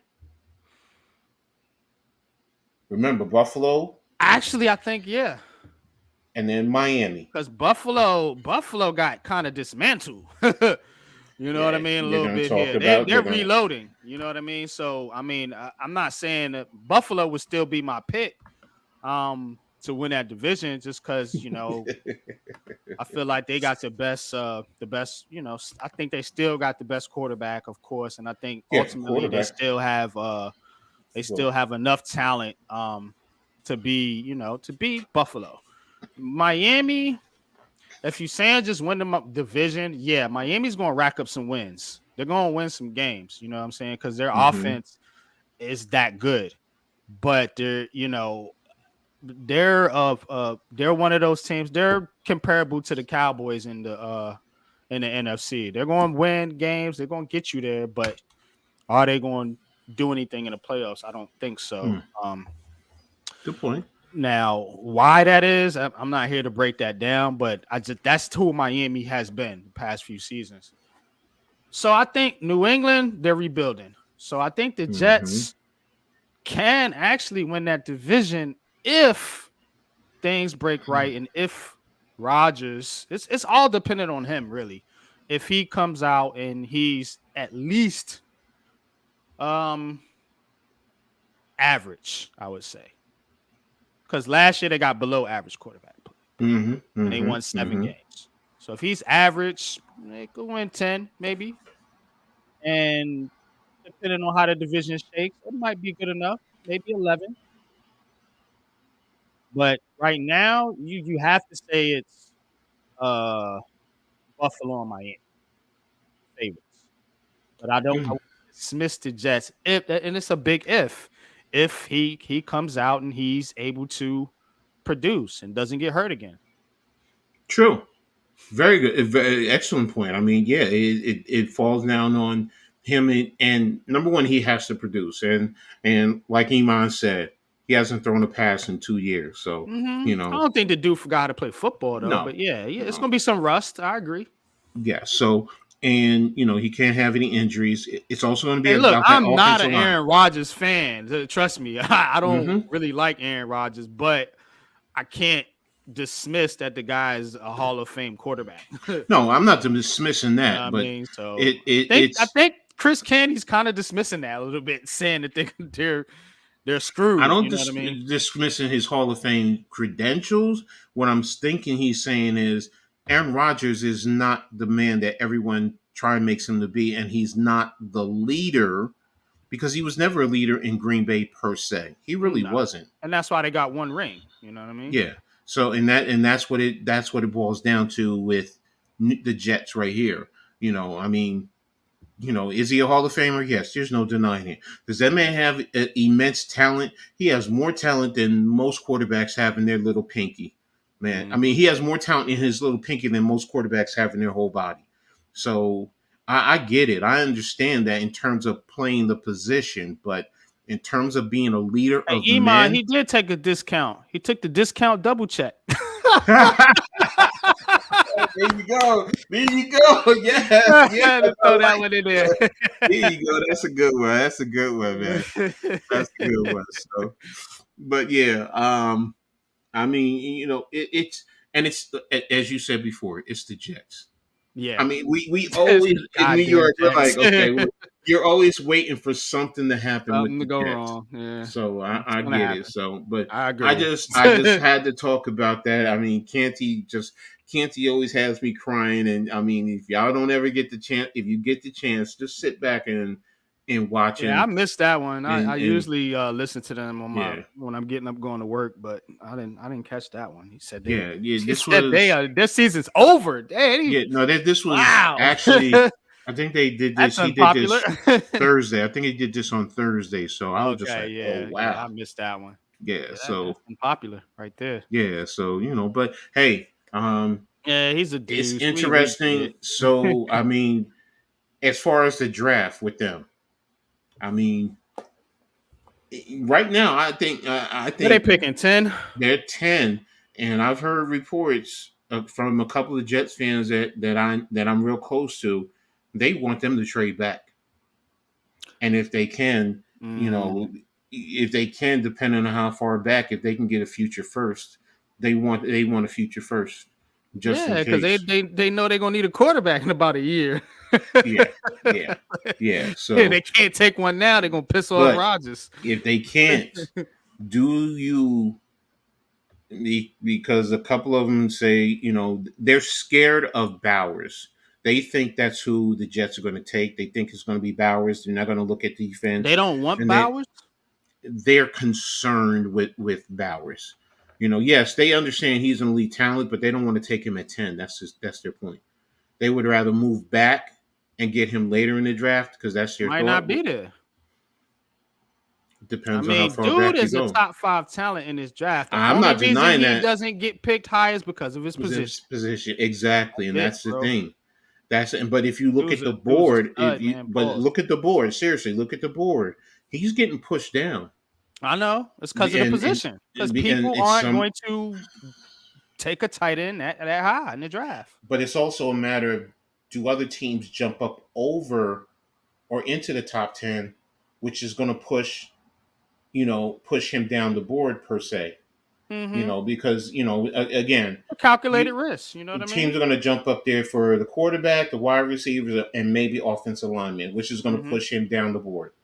So, and if you're a Jets fan, you could probably move down to, 15 to, I don't know about 20, but somewhere in that range, 15 into the mid teens, get a future first rounder possibly, or, who knows, maybe get you a second or a third, depending, so, Who I would mean, be the trade up? I, You see there's, what I'm saying? there's been, bro, it depends on who wants to move up for an offensive lineman, because on that back end, it's going to be offensive lineman. And depending on if Roman Doomsday is there, if he drops to 10. Yeah, if he drops to 10, man, I don't see how the Jets pass on him. I mean, hey, that's a Seriously. good point. That's a good point. I mean, But do they seriously. I say? Do mean, they really him and, feel? and, and Garrett, I mean, you got Mike Williams, but shit, he's injured a lot Yeah, and I know. And he's a kind of 1 year. Asian. He's a I one mean, year yeah, 1 year rental. you get a wide receiver tandem of a They're young. Doomsday and Garrett Wilson. Look out. But if somebody comes, because don't forget, there are receivers you can get later in the draft too. So Mm-hmm. you can move back. I mean, heck, if you Yeah, I go agree, down to though. 15, if you A go lot of them into do have them going to the Bears. if you go to if you go to if you move back to 15, you still have, what's it, Thomas? You still get Yeah, Thomas, yeah, that would be a good pick too. Mm. and you have what you call it from the two receivers from Texas. So you can also go back later if you want to get a receiver, Worthy and and Mitchell, yeah, Mitchell. Donnie Mitchell. Yeah. So I Um, mean, it's not like, I mean, you still have Keon Coleman, Lad McConkey. So these they're receivers here. So it's mhm. not like you can't move back to get a receiver. I'm Yeah, but just the saying question was, are you going to move? Can you move back, back to get Bowers? and that's my thing. I think you can get Bowers at 15. How Honestly, at 15? So at 15, you will be traded. Let me pull up the NFL mock. NFL, because at 15, hmm that is, if I'm not mistaken, Indy's pick. So if they're trading back with Indy, I'll say, okay, let's make a hypothetical here. hmm 'Cause I haven't done this with the Jets. We do it all the time with the Giants. hmm Um, say New Orleans wants to come up and get, say JJ McCarthy falls. If he gets past the Giants, I think he will probably fall out of the top. He'll fall. He'll be there at 10 if he gets past the Giants, because Tennessee, unless another team trades up, Tennessee, Atlanta, Chicago, they're going to be set at QB. hmm Then you'll have the Jets at 10. So say New Orleans, because that would be the team that would either New New Orleans, Orleans is what, Vegas, 14? 14, Vegas is 13. Say one of them Ooh, want to come up. the first. Um, are you going to be able to get a first round pick? I don't think you'll be the first rounder for I next don't year, think but you so might either. be able to get a second or a third. Mhm. But Possibly. still, I mean, you can get Bowers at that point because, well, So does he first get first past? of all, it depends on Minnesota, because Right. Does he get past? If Minnesota goes up to 4, that means Arizona is going to be at 11 at first, and then if Arizona at 11, then no, Bowers is not going to get past. He's not going to go. I think Bowers will go to Arizona unless they want to grab well, they can take Bowers and get a receiver later in the draft also. So, or they They could take a could. defensive. They could take a defensive guy. So I mean, it's not guaranteed. What So about the Chargers? What if Minnesota trades up with the Chargers? I don't then think. I could honestly see the Chargers taking him Yeah, he's not getting past the Chargers. I don't think so. if the Chargers are out of the top 10. No, he's not. They're not getting. He's not getting past the Chargers. So they'll take him. Atlanta's got Pitts. Chicago's pretty good at tight end. Tennessee, I don't see them taking tight end. Mm-mm. They need Yeah, the I offensive mean lineman. that's yeah. Tennessee's going O line. They'll probably go all or the other guy. But Mm-hmm. Yeah, man. I don't know, coach. I don't know if you're gonna be able to You get by might with. you might be right. You might be right. He might have to take him at 10. You Yeah. know, if it, unless now, I mean, now if you're not in love with him, because if you're comfortable with your current tight ends on your roster. I don't think they don't have. They have a good tight. They got Rucker, the dude Hmm. Conklin. They Hmm. free I agency. They think they don't have got a. 3 tight ends on their Yeah, roster, they right? don't have. They're not starving for a tight end. No, I know that. That's what I'm I think you need a saying. receiver. To be honest with you, all you got is You know, what? if you could do that, then you could trade back. You could trade back to Yeah, 15 or a little bit exactly. That's later the move. because there are receivers. And now, the further back you trade, then you're going to get more compensation. Hmm So, You could go now back. You could go all the way back. you can go to 20 Shit, you can go for a to receiver. 19 Rams, 20 Pittsburgh, Miami, Yeah. 21. No, you probably want to trade Pittsburgh. Miami. Pittsburgh might Pitt, trade with you because Pittsburgh yeah. wants offensive linemen, and if Mhm. they're concerned about, because I think they want the center Jackson from Powers. Oregon. Yeah. Um, Quite a few mocks have had him going there, and a couple of my Pittsburgh peeps, and I think my pops also said he spoke about him that he wants the center.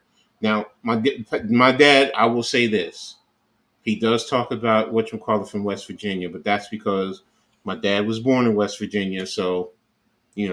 even though he's a Nemar, Steelers fan, the Vikings wouldn't trade up with the Jets. They're only picking one spot behind them. yeah, no, no, If no, no, they it trade makes no up, they're sense. trading into the top five, which Yeah. seems like it's going to happen at some point. But worst case scenario, maybe 6 with the Giants if Mhm. JJ is there and the Giants don't want to take him, and you're going to get Yeah. their two I first don't. I don't rounders. think the Giants want JJ McCarthy. I think they're bluffing. I think they want Drake May. Mm, that's not I going to don't. work. Look, trust me. I hate it. I hate saying it. Saying this. That of what I'm saying right now. But Hmm. I have to be honest, and I have to give you the real deal, the Hmm. real Hmm. spill. I get it. The Giants want Drake May, and that's probably gonna make It's a Miz bit. do It's backflips. yeah, But yeah.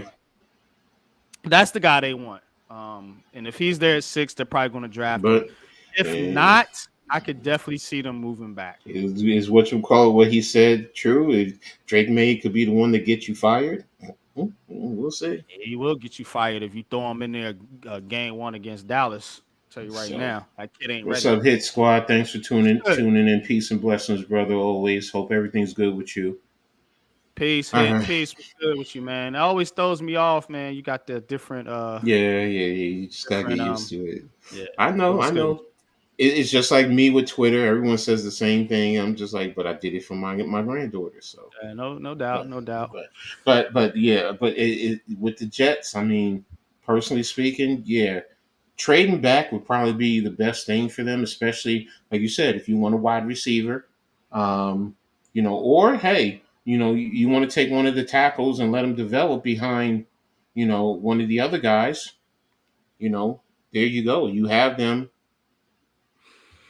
Yeah, I don't think you take a tackle that high to put him in a No, no, developmental no, no. I spot. said trade back. I said you Oh could yeah, trade okay, yeah, back. yeah, yeah. Okay, If you yeah. trade back into the Oh 20s, you could yeah, let well them you're gonna sit. get extra picks anyway, so yeah, Yes. you could do what you want. Yeah, Yeah. you'll be in a good spot. Hell, you could take a quarterback if you want to, because I mean, you're getting the extra Mm-hmm. picks and Hey. have somebody sit a year behind Rodgers. You know what I mean? Mm-hmm. That's what I would Mm-hmm. do, man. They need to have some type of plan outside of Aaron Rodgers. They really do. We But talk all the time about the Giants listen. taking a quarterback. What about the Jets? Let's spend a couple minutes on that before we get into the Giants. Should the I Jets take mean, a quarterback? not at 10. Not No, at they ain't 10. gonna take him to 10. Rodgers ain't gonna want But, him. But but, but, third round, second, third, say third, fourth round, maybe. Take a guy like Rattler. If Bo Nix or Penix are there in the second round, I can see the Jets doing that. Penix, maybe. I doubt Penix is gonna be there. I'm looking I at don't more think like he's going to be there, but I'm I'm saying thinking Bo more like Nix. Rattler, Pratt, Milton, maybe Jordan Travis, somebody like that. Milton, I think you can get late. Jordan Travis, you can probably get in the fifth or sixth round, probably depending on his medicals. But yeah, Rattler, you could probably get in the third round, especially if you love him.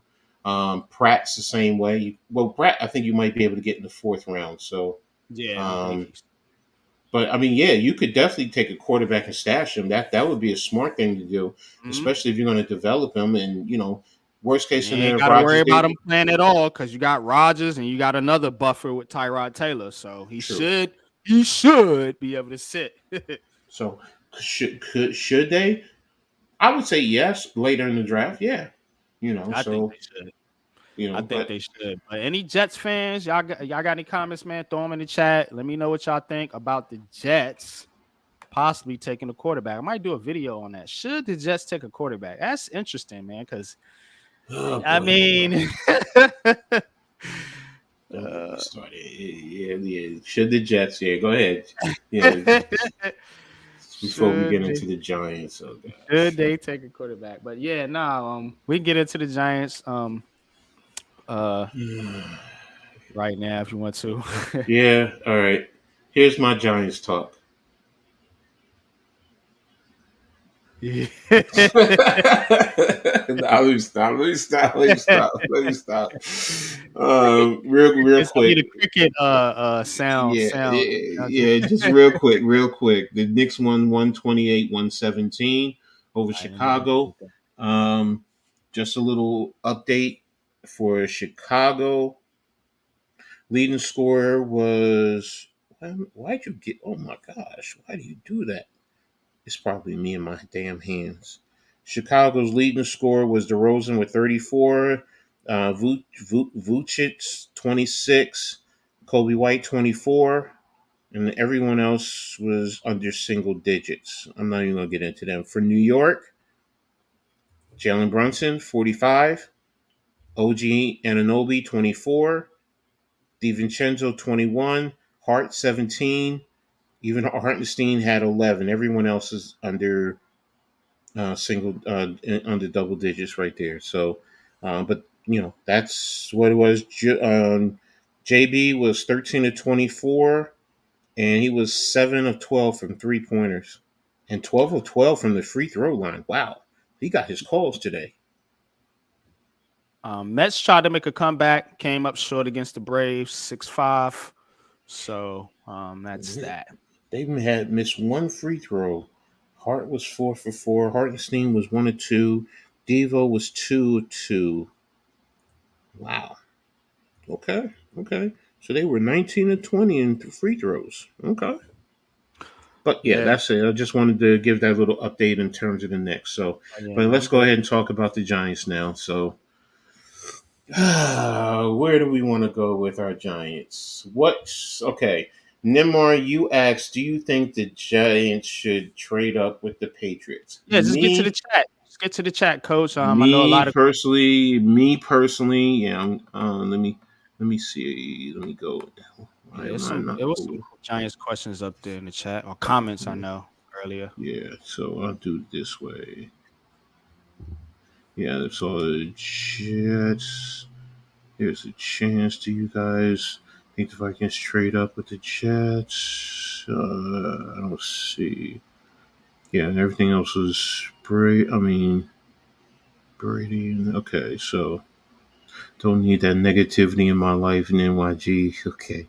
We were talking about the quarterback because that was Drake May. So Yeah. I'm gonna answer Nimar. Do I think the Giants should trade up? No, I don't Or think do you you trade think up. the Giants do? Should I they know. or will they? Will they, I should No, say. my personal opinion. Do I think they should? No. We have way too many holes. And didn't Joe Shane say something today that kind of alluded to that today? Let's talk about it. Mm, Ain't I gonna mean, like- I mean, let me pull it up Throw it out there. exactly. Joe Shane, what did he say? I want to get it right. People assume here it is. People get mad when we say it, you know what I'm saying? People assume we're going quarterback at number 6. We have multiple needs. Mm. Huh? That what Say that that tells again. me. The I'm good. Let me see if I can find the exact quote. Dude. We have multiple needs, Shane said via You Sports said that today. Illustrated. I didn't catch that one. This I was wasn't on. posted today. I wasn't Yeah, on. I ain't been on social media today. yeah. I had to take a break. We have multiple needs. We're going into year three. People assume we're going quarterback, but we have other needs. If the quarterbacks go 1 through 4, then we're going the second best position player, not quarterback at six, which is okay too. That player will really help us. Even last year, our quarterback coach was at the CJ Stroud workout. We spent a lot of time with Will Levis and Anthony Richardson. We still spend time with those guys, and it's not just for right now, but when they become free agents. Brian Burns, we spent a lot of time with him in the draft. Okay. So basically, what he's saying to you, And they ain't going or quarterback. what I'm getting from that's his words. Okay. Okay. Yeah. If quarterbacks go 1 through 4, so that tells me right there, depending on the quarterbacks. Okay. So Bro, like I said, if the quarterback number 4 is there, then okay, maybe you're right. But if they're gone, he ain't going quarterback. He's no, not going to reach for a quarterback. Now, can exactly. he trade back? Hell yes. Do I think that's probably based on that comment is probably it depends on the board, but is that the highest possibility if he can trade back? Yes, because But if also quarterbacks go 1, 2, 3, 4, I think that trades takes away a trade opportunity for you. depends on who's behind you. Because if somebody wants an offensive lineman, they might trade up to 6. For offensive lineman, Yes, who? what are the premium positions in the NFL? Quarterback, offensive Okay, tackle. so let me go back to my draft thing here. Okay, if quarterbacks go, let's say Minnesota jumps into the top 5. All right, now you're gonna have Williams, let's say May, Daniels, And McCarthy. McCarthy. Mm-hmm. All right, say the Chargers go Marvin Harrison or Neighbors. Oh, if they Are go you neighbors, leaving Marvin no, Harrison and hell are no. Malik Neighbors all right then? No, no, now, wait a minute. I'm going to say this. I'm going to say this. I'm going to say this first. Okay. With Marvin Harrison Jr., if somebody wants him, you're going to have to pay me a premium. If I can get me 3 first round draft picks, then I'm going to do that. Yeah, for 3, yeah. I mean, it'd be hard to. Man, Because I mean, we could still get a wide receiver later in the draft. that's true. God So damn. and that's the thing. It's like all right. Well, wait a minute. Now I'm not saying somebody's going to do Yeah, that. More I than don't likely, see I that don't think being anybody's doing that. realistically. And realistically, they're probably going to say this is a generational talent, especially if Neighbors goes over them. But if it's Yeah, Harrison Jr. or Neighbors, I think I don't more than think you can likely pass they're on gonna either. they're gonna stay the course. We're going to take. But now, And here's another scenario, real quick though. What if quarterbacks don't go 1, 2, 3, 4? but if their And quarterback is not there, if I'll I'm getting to that. mm-hmm. If Drake May is on the board, and by all accounts, that's the quarterback the Giants want. I've done research on this. I, we're tapped into the Giants as probably as much as any fans. Mm-hmm. I feel like that's the quarterback they want. Could it be a smokescreen? Absolutely, but I think he's the one that reminds Brian Dable the most of Josh Allen. So again, it's not what I want. It's what I think the Giants want as an organization. And so if I think if Drake May is the quarterback that they want, and if he's there, I think they take him. Ring, ring, If ring, ring, ring, ring. Minnesota on the phone. We're going to give you our 2 first round draft picks. For Drake May, hell yeah. I ain't gonna argue with that, bro. No, I know that. I'm not saying you. I'm saying, do you think the Giants? Do you think Joe Shane will take that? I will say yes. Yes, he will. But the thing about it is, though, it's only if Minnesota wants Drake May. Okay, that's fair. If it might their quarterback might be JJ McCarthy, and I think that's why the Giants are sending But smoke wait a screens minute. like in on JJ McCarthy. But Drake May probably is more. Well, no, he's more athletic than Kirk Cousins. All these quarterbacks are more athletic than Kirk Yeah, Cousins. I think I think the Minnesota Vikings are in on JJ McCarthy. Now the wild card is New England. What do they do?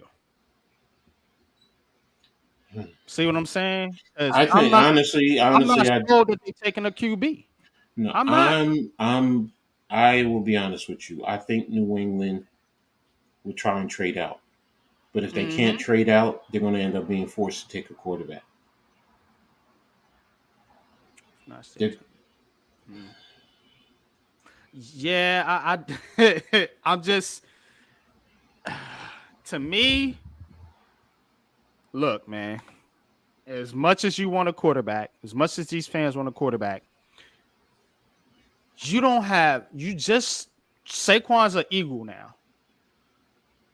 You don't have Darren Waller wants to retire. You don't have a legit weapon for whoever you want to put out there quarterback.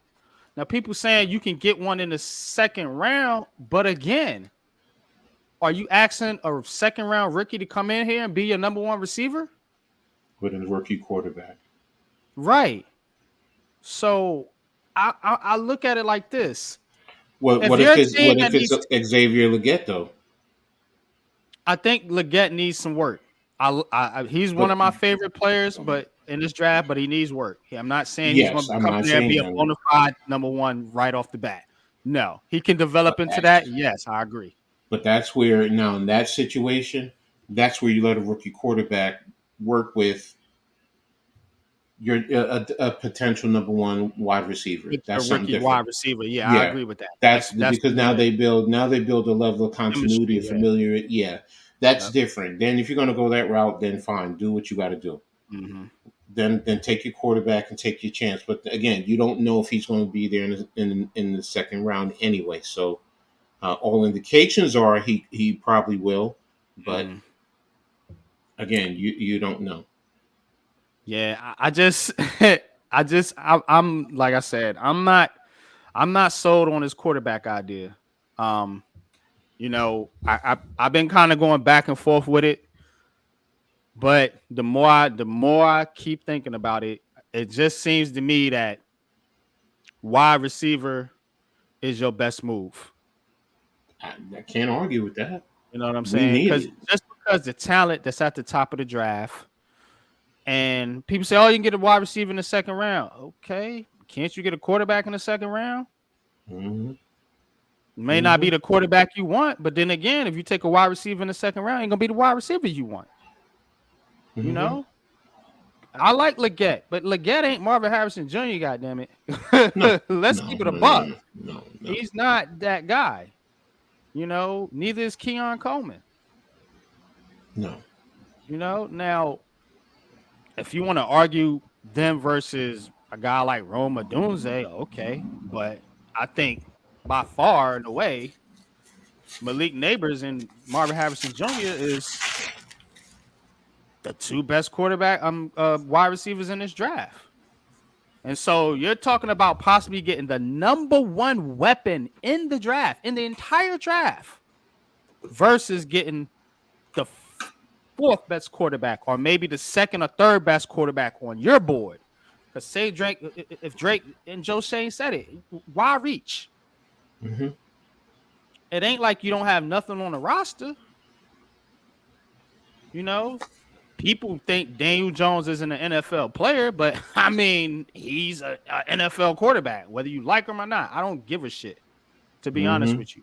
The dude's a quarterback. He wouldn't have been drafted in the NFL if he couldn't throw a football. Like, let's stop that nonsense, man. Like, people, and you know, coach, I'm not a Daniel Jones defender, but let's not act like the guy is completely incompetent. He can get the ball to Malik Neighbors. I promise you that. You know what I'm saying? I promise you he can get the ball to Marvin Harrison Jr. I promise you that. I will sit on here and say, I promise you that. You know why? Because those guys are going to know how to get open. And they are going to command the type of attention to where it's going to open up things for these other receivers on the Giants roster, like Wan'Dale Robinson and Jalen Hyatt. So, again, what's more important? Just getting a quarterback because you're tired of the quarterback we got, or actually improving the team in 2024? Because even if you draft a quarterback, he's going to sit. So you're not getting your full return on investment till 2025, basically. So go ahead, bring the smoke. I know it's coming. Bro, I'm with you. I'm with you. You know I'm with you. Yeah, I know you are. You know my mindset has always been, if I can, I'm trading back. Mm-hmm. That's what I'm doing. I'm trading back to get more draft capital, but also to see if I can get a first rounder for next year also. Mm-hmm.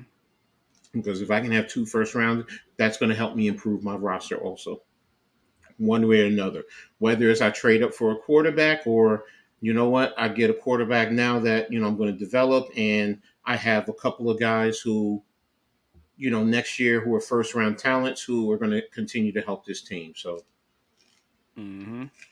Nimrod says he doesn't think the Vikings go quarterback. So they have trust in Sam Darnold. Okay. Why is Sam Darnold only signed for 1 year? Yeah, they're going quarterback. You don't need a receiver. Shit, you got arguably one of the best receiving cores in the NFL. You could go defense if you really want to improve the team, but I mean, again, it's certain situations and certain circumstances that's going to dictate what you do in the draft. You know what I mean? Mm-hmm. Minnesota is going to want a fresh quarterback to keep Justin Jefferson happy. He don't give a fuck about Sam Darnold. Like, so again, they can say all they want, you know what I mean? It's the same thing the Giants saying. Yeah, they trust Daniel Jones, but people think they're going to go with a quarterback. So, it's a lot of smoke. But again, I feel like with this team, this football team right now, improving this team is first and foremost. And you want to improve, you want to see some improvement going into this 2024 season. If you take a quarterback, he's not going to play right away. I'm telling you that right now. So, again, would they take a swing on Rattler? Would they take a chance on Penix, maybe trading back up? Possible. It's possible. He said at 6. Remember that. Mm-hmm. We're talking about number 6. You still got a 7-round draft. But people think the draft ends after pick 5 or after after the first round. Mm-hmm. So again, that's the thing right there. But you got it, Coach. What Mosley said. Neighbors said we don't have a QB to get him the ball, huh? You know what? I mean, you know what? I'm not going to kill people. That's your opinions, because my quarterback rankings is definitely nowhere near what everybody thinks. Mm-hmm. Y'all would be totally surprised. And just for the record, I'm going to be releasing the top 10 in terms of the quarterbacks. Mm-hmm. And I'm actually going to do it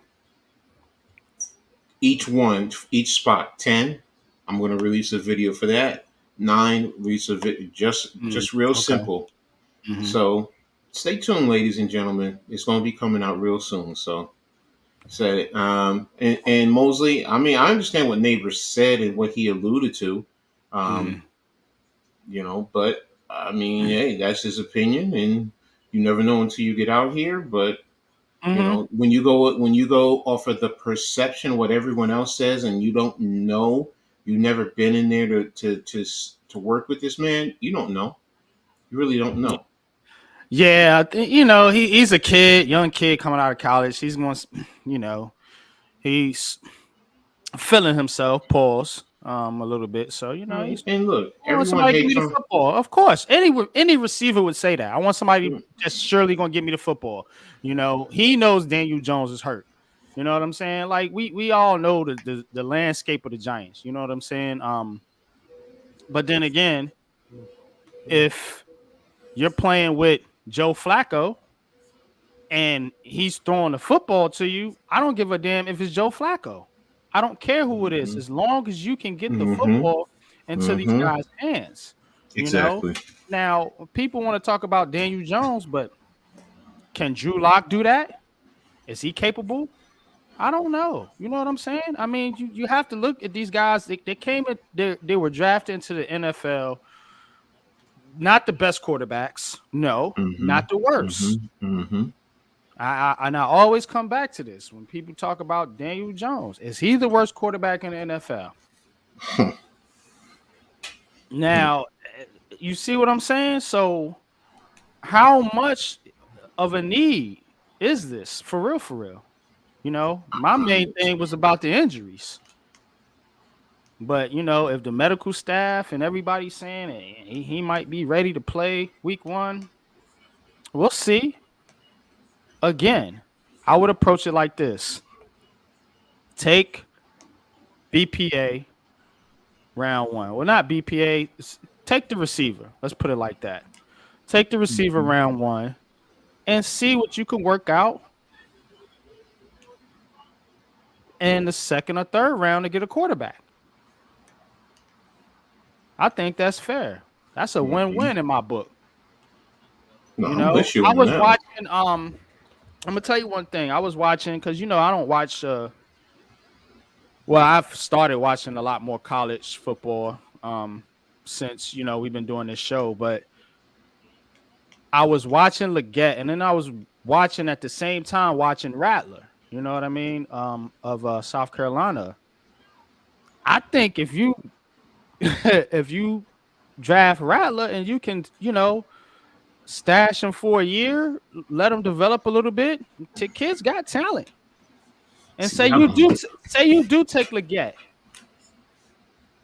or say you take no, you wouldn't take Leggett in that situation. Say you take Marvin Harrison on Neighbors. Okay, now what you saying, Coach, where you can have them two kind of come up together and grow together in this organization. Mm-hmm. You know what I'm Mm-hmm. saying? Mm-hmm. Without having the pressure of producing right away. Of Mm-hmm. course, Malik would, because he's expected to be the top guy, but your quarterback would have a buffer. And him being taken in the third round, it wouldn't be pressure from the media, so to speak, to necessarily start him right away. True. Very true. See, Because how I'm you telling doing? you right now, if you take Drake, if you take Drake,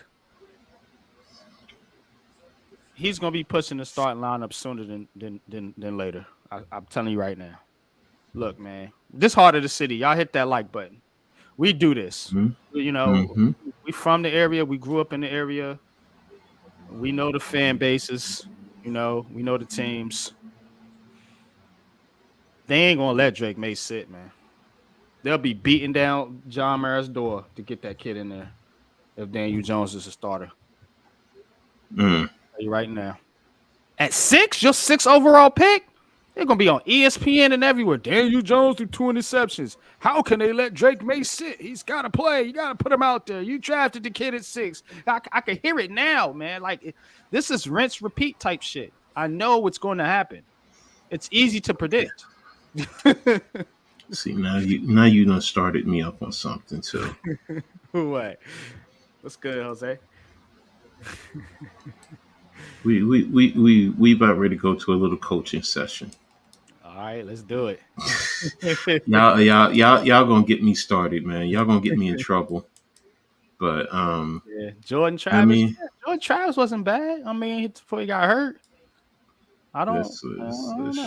let's see. Share screen. Share screen. I'm against getting a quarterback. It's gonna be the same outcome as Daniel Jones. No weapons, same difference. Right. Build a team and get your quarterback. Right. None of these quarterbacks Let besides me Caleb know. and DJ.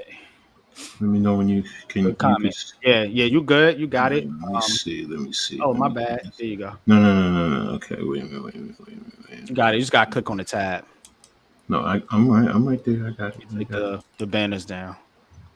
No, I put it up. So There you go. Let me take the banner and this away. is. Oh, okay. Yeah, go ahead. You got it now. You good. This is Spencer Rattler against Georgia. Mm, I seen this game. Okay.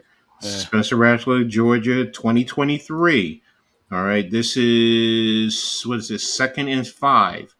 They're at the 40-yard line. They're on the left hash, the left far hash, starting out an empty set. Georgia's showing a 2 high.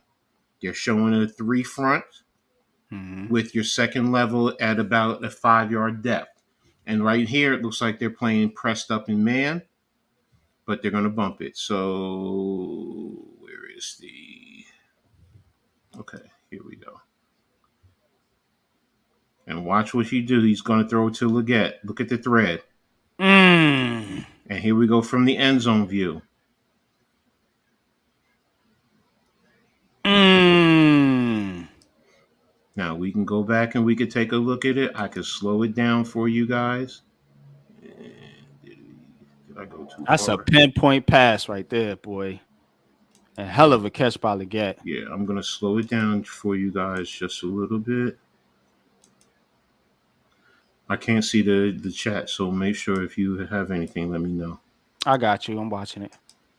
Okay, so as you see, they're bumping, they're in a zone. You see how what's called Leggett bumps Mm-hmm. the cornerback. I'm gonna Mm-hmm. go back to that again. Wait a minute, let me go back to that. Watch what he does to that cornerback, gets Right him there. totally twisted Mm-hmm. around. Look at that. Gives good separation and makes it hard Probably for high him. points of football. You Exactly. don't have that on this team. But now We don't have a guy that can do that. Look at how he sits back, stands tall in the pocket, puts the ball perfectly right Mm. outside. That right there. Now you were just talking about him. Now I didn't go too far into it. I was just Mm-hmm. looking at that real quick, and I saw that, and that's what I was looking for. Yeah, yeah, yeah. So, Nah, good stuff. Good stuff. I was actually so, watching that film too. Um, Trying to put something together on and I'm Xavier giving Leggett. I gave y'all a little secret A to little my film. snippet. Yeah. Yeah, I Yeah. got the game tape in the chambers. I'm always in. Trust me, I got I got every last quarterback. Let me see how Mm-hmm. many quarterbacks are on this list. Like if Almost y'all saw it, it's like 30 40, quarterbacks. 35, 40. No, wait a minute. It's 29 on this list right now. Mm. I mean, it's some that I really never even heard of. Austin Reed from Western Kentucky. I'm like, normally I'm on top of Jeez, Western ain't he a Kentucky. basketball player? He played for the Lakers.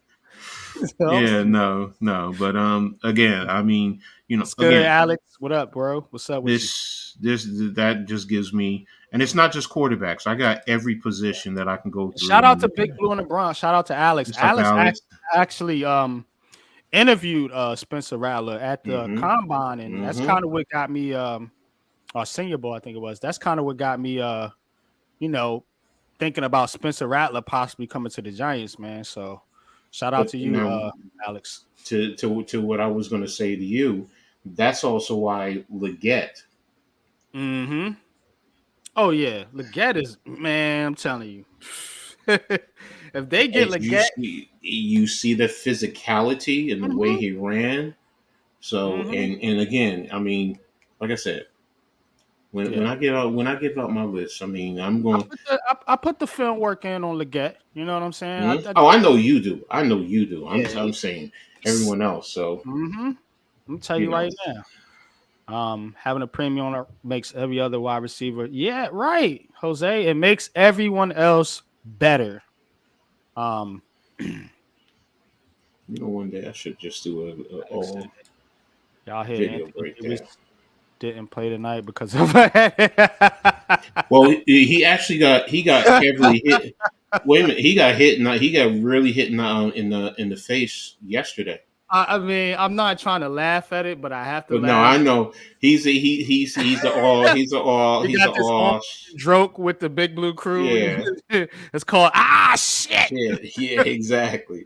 So he got the glass body. Yeah, it's So another again, shit moment for yeah, but not but Mr. Anthony the Davis. hit he got though, it was just like he got clean cold clocked in the face. Mm-hmm. So Houston Yeah, and that's Tampa funny Bay. though. My head So hurt, coach. Take me out.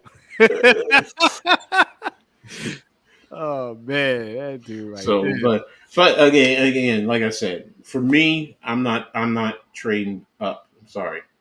Y'all Yeah. can kill me all you want. And I'm fine with that. I'm not. We have way too many holes, and Joe Shane basically said it. He basically said it. I read you verbatim what he just said. So it's Mm-hmm. just like, Yeah, he's not. look, He's not. He's look. he's This man is very smart. Um, mhm, and he's got the keys now. Um, John Mara finally, getting out of the way, so to speak. But to me, if you're, because remember last year this year he said he tried to speed things up, try to mhm, accelerate the process. That told me that if you try to speed it up, what you gonna do now? You're gonna slow dial it back a little bit, right. Which mhm, means, focusing on the trenches, building the team inside out. Now, mhm, pay Daniel Jones. Can't take it back. Is it a mistake? People can argue about it all day. But the fact of the matter is that you have to have him on the roster for at least one more year, which is going to kind of push things back a little bit. You know what I'm saying? Because mhm, even like I said, even if you get your rookie quarterback, he's going to probably sit.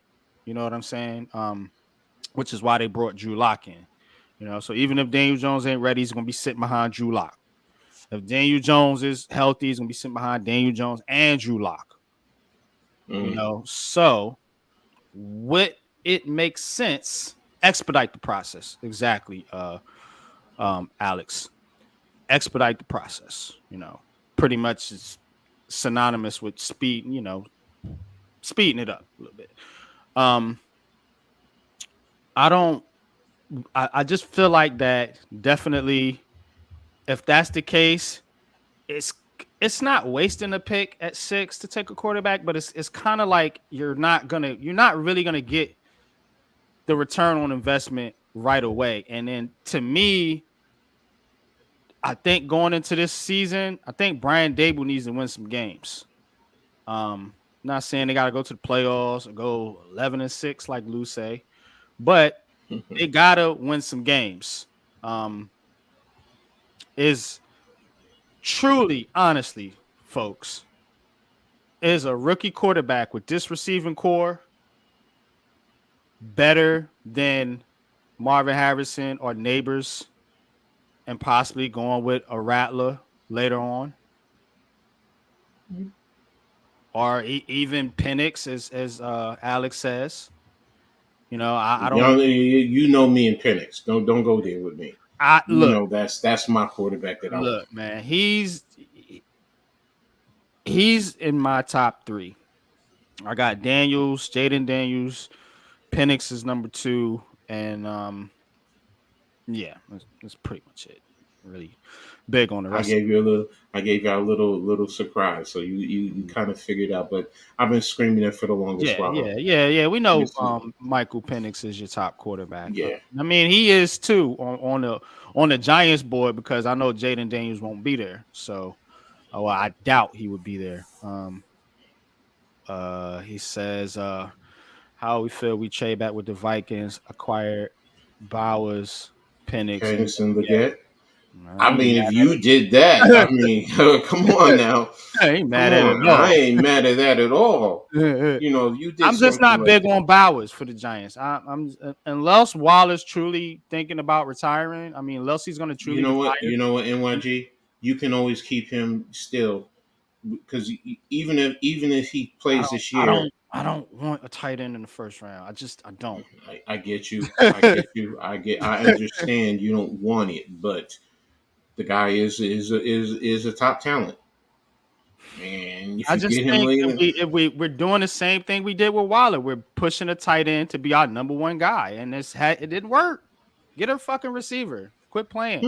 I mean, he said Leggett too. So I mean, but I Oh get yeah, what you're like saying. Leggett, but we talked about Leggett earlier. I don't think he's going to necessarily come in No, but you do right away something and be like that. that. That's something But like no, that you're I'm not building. gonna hate at it, even though I don't like. Well, I'm not saying I don't like Bowers. I just don't like him in the first half of the Giants. Um, that's yeah, But I get you. I know what you mean. You know, we have way too many other holes. Tight end yeah. is not Tight end's not that prioritized. pressing of a hole. It ain't. It really Yeah, ain't. no, Still I got know. better. And You plus, know, Shane and Dable, they don't prioritize the nope. tight end, Not the like three tight safeties, ends blocking tight ends. or the running backs. They don't prioritize those positions. So I Mhm. get it.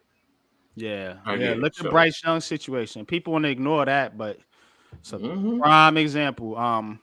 My my coworker at my new job, he's a Panthers fan, and we talk about this stuff all the time. He's a huge football fan. And he's like, yeah, he's like, they did Bryce Young dirty. They drafted him and then Hmm. nothing around that kid. Hmm. Nothing. His number one receiver was Adam freaking Thielen. Come on now. Come on now. At least we had Slayton. I mean, Adam Thielen. Come on now. As a number one, come on now. I mean, yeah. But sometimes that ain't good enough, Ghost. Sometimes that ain't enough evidence for these crazies out here. Oh man, you know what I'm saying? Sometimes that ain't enough. Look, you want to sell the farm.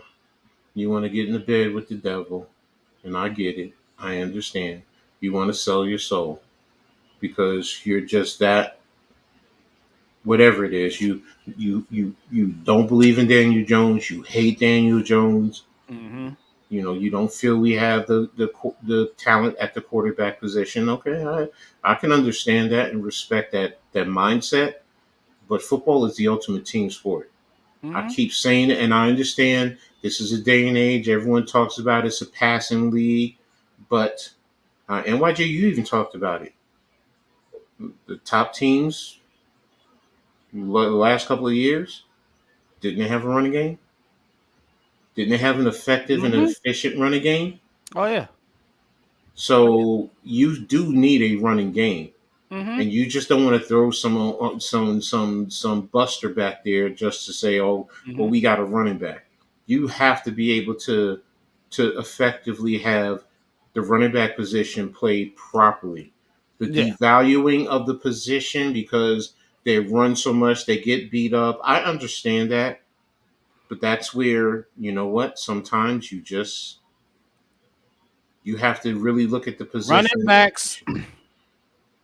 Running backs. I'm using an analogy. Running backs are like cell phones. You replace them every 5 years. Like, you have a phone, it gets old, you get another.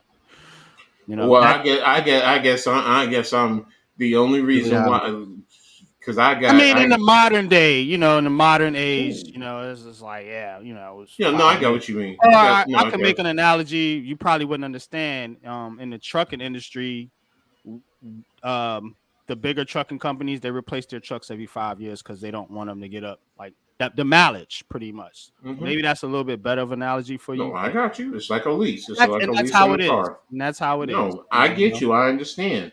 It's That's what you unfortunate. should I do don't with like the running back. They that's what get beat up, per se. But, in the quarterback, the rules are skewed to protect the quarterback. I get it. I do understand it. I just don't accept that ideology. Because as a DC, I'm telling you right now, I don't care about certain um, penalties. Get physical with that quarterback early. Get physical with that quarterback early. Get physical with that quarterback early because later in the game, he's going to be gun shy. We talk hmm about Daniel Jones, right? And I hear it a lot. Oh, well, they don't like him because he's gun shy. He's shot. He's been hmm beaten up. Hello? That's my whole argument. That's my whole point. If I have a tough defense, I'm going to get good, clean hits. And on occasion, I'm going to get what people consider a dirty hit. Okay. You ain't throwing my player out the game. You give me a 15-yard penalty. Okay. But that quarterback is feeling that hit.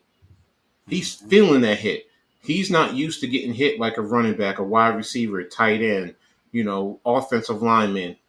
They get hit more than the quarterback. So, Yeah, the main reason goes. You're right, man. It's nauseating sometimes with Giants fans. That's why I didn't get on social media today. I was like, it's not in the right mind frame to be arguing with people mm. about stupid shit. But it's Ooh. it's just really it's just really blind. It's not being genuine about the team and about the players. Mm-hmm.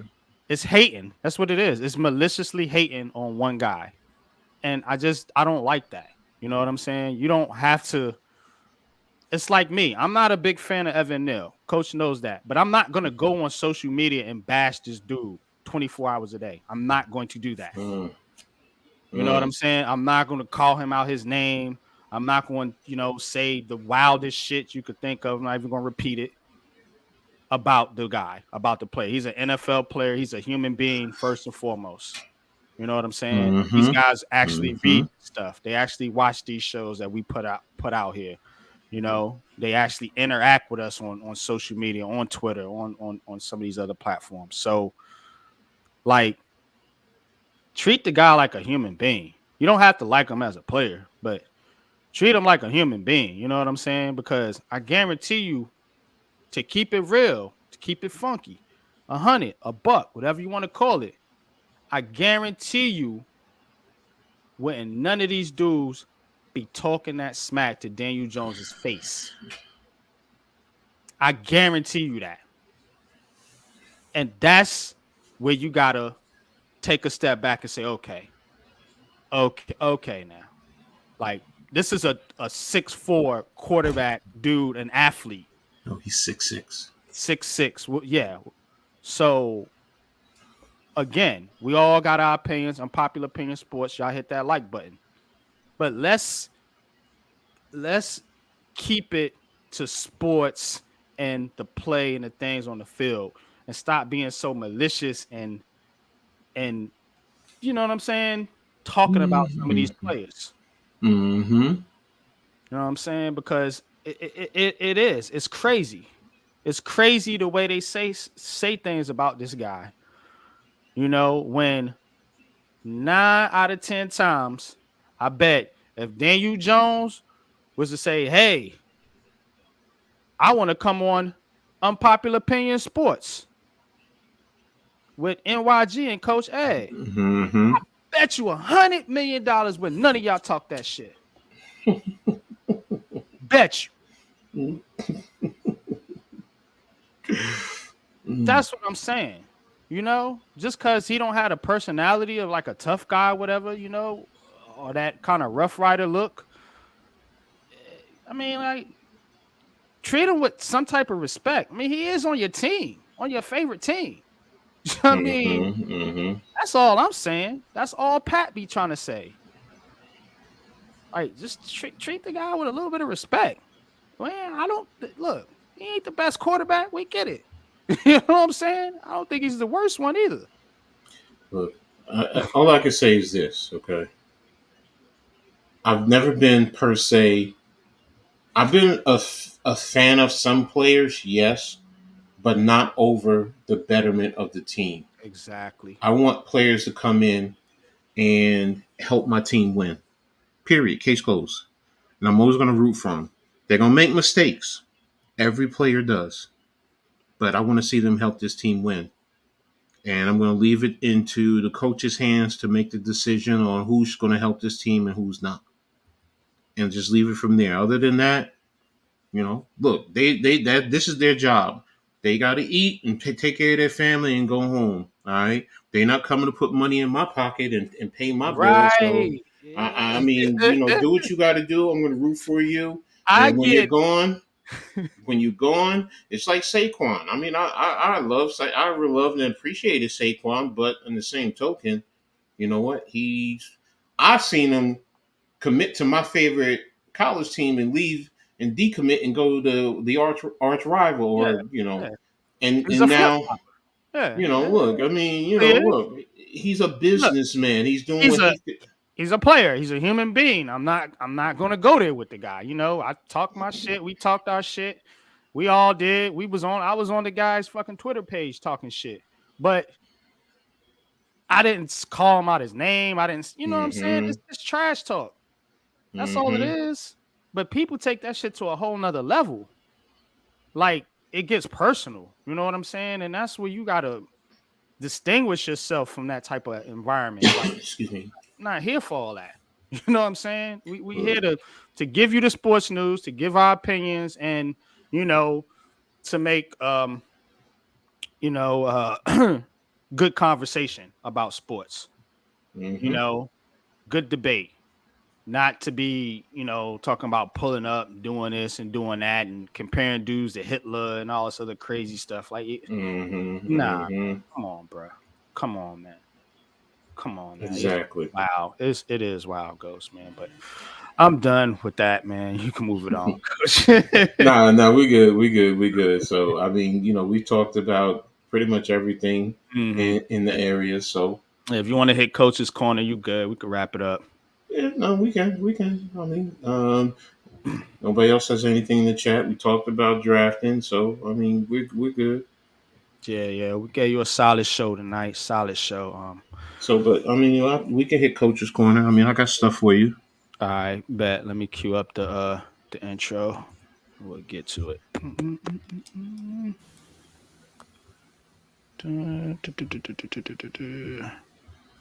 Did I delete it? What the fuck is on? Oh, here it is. Never mind.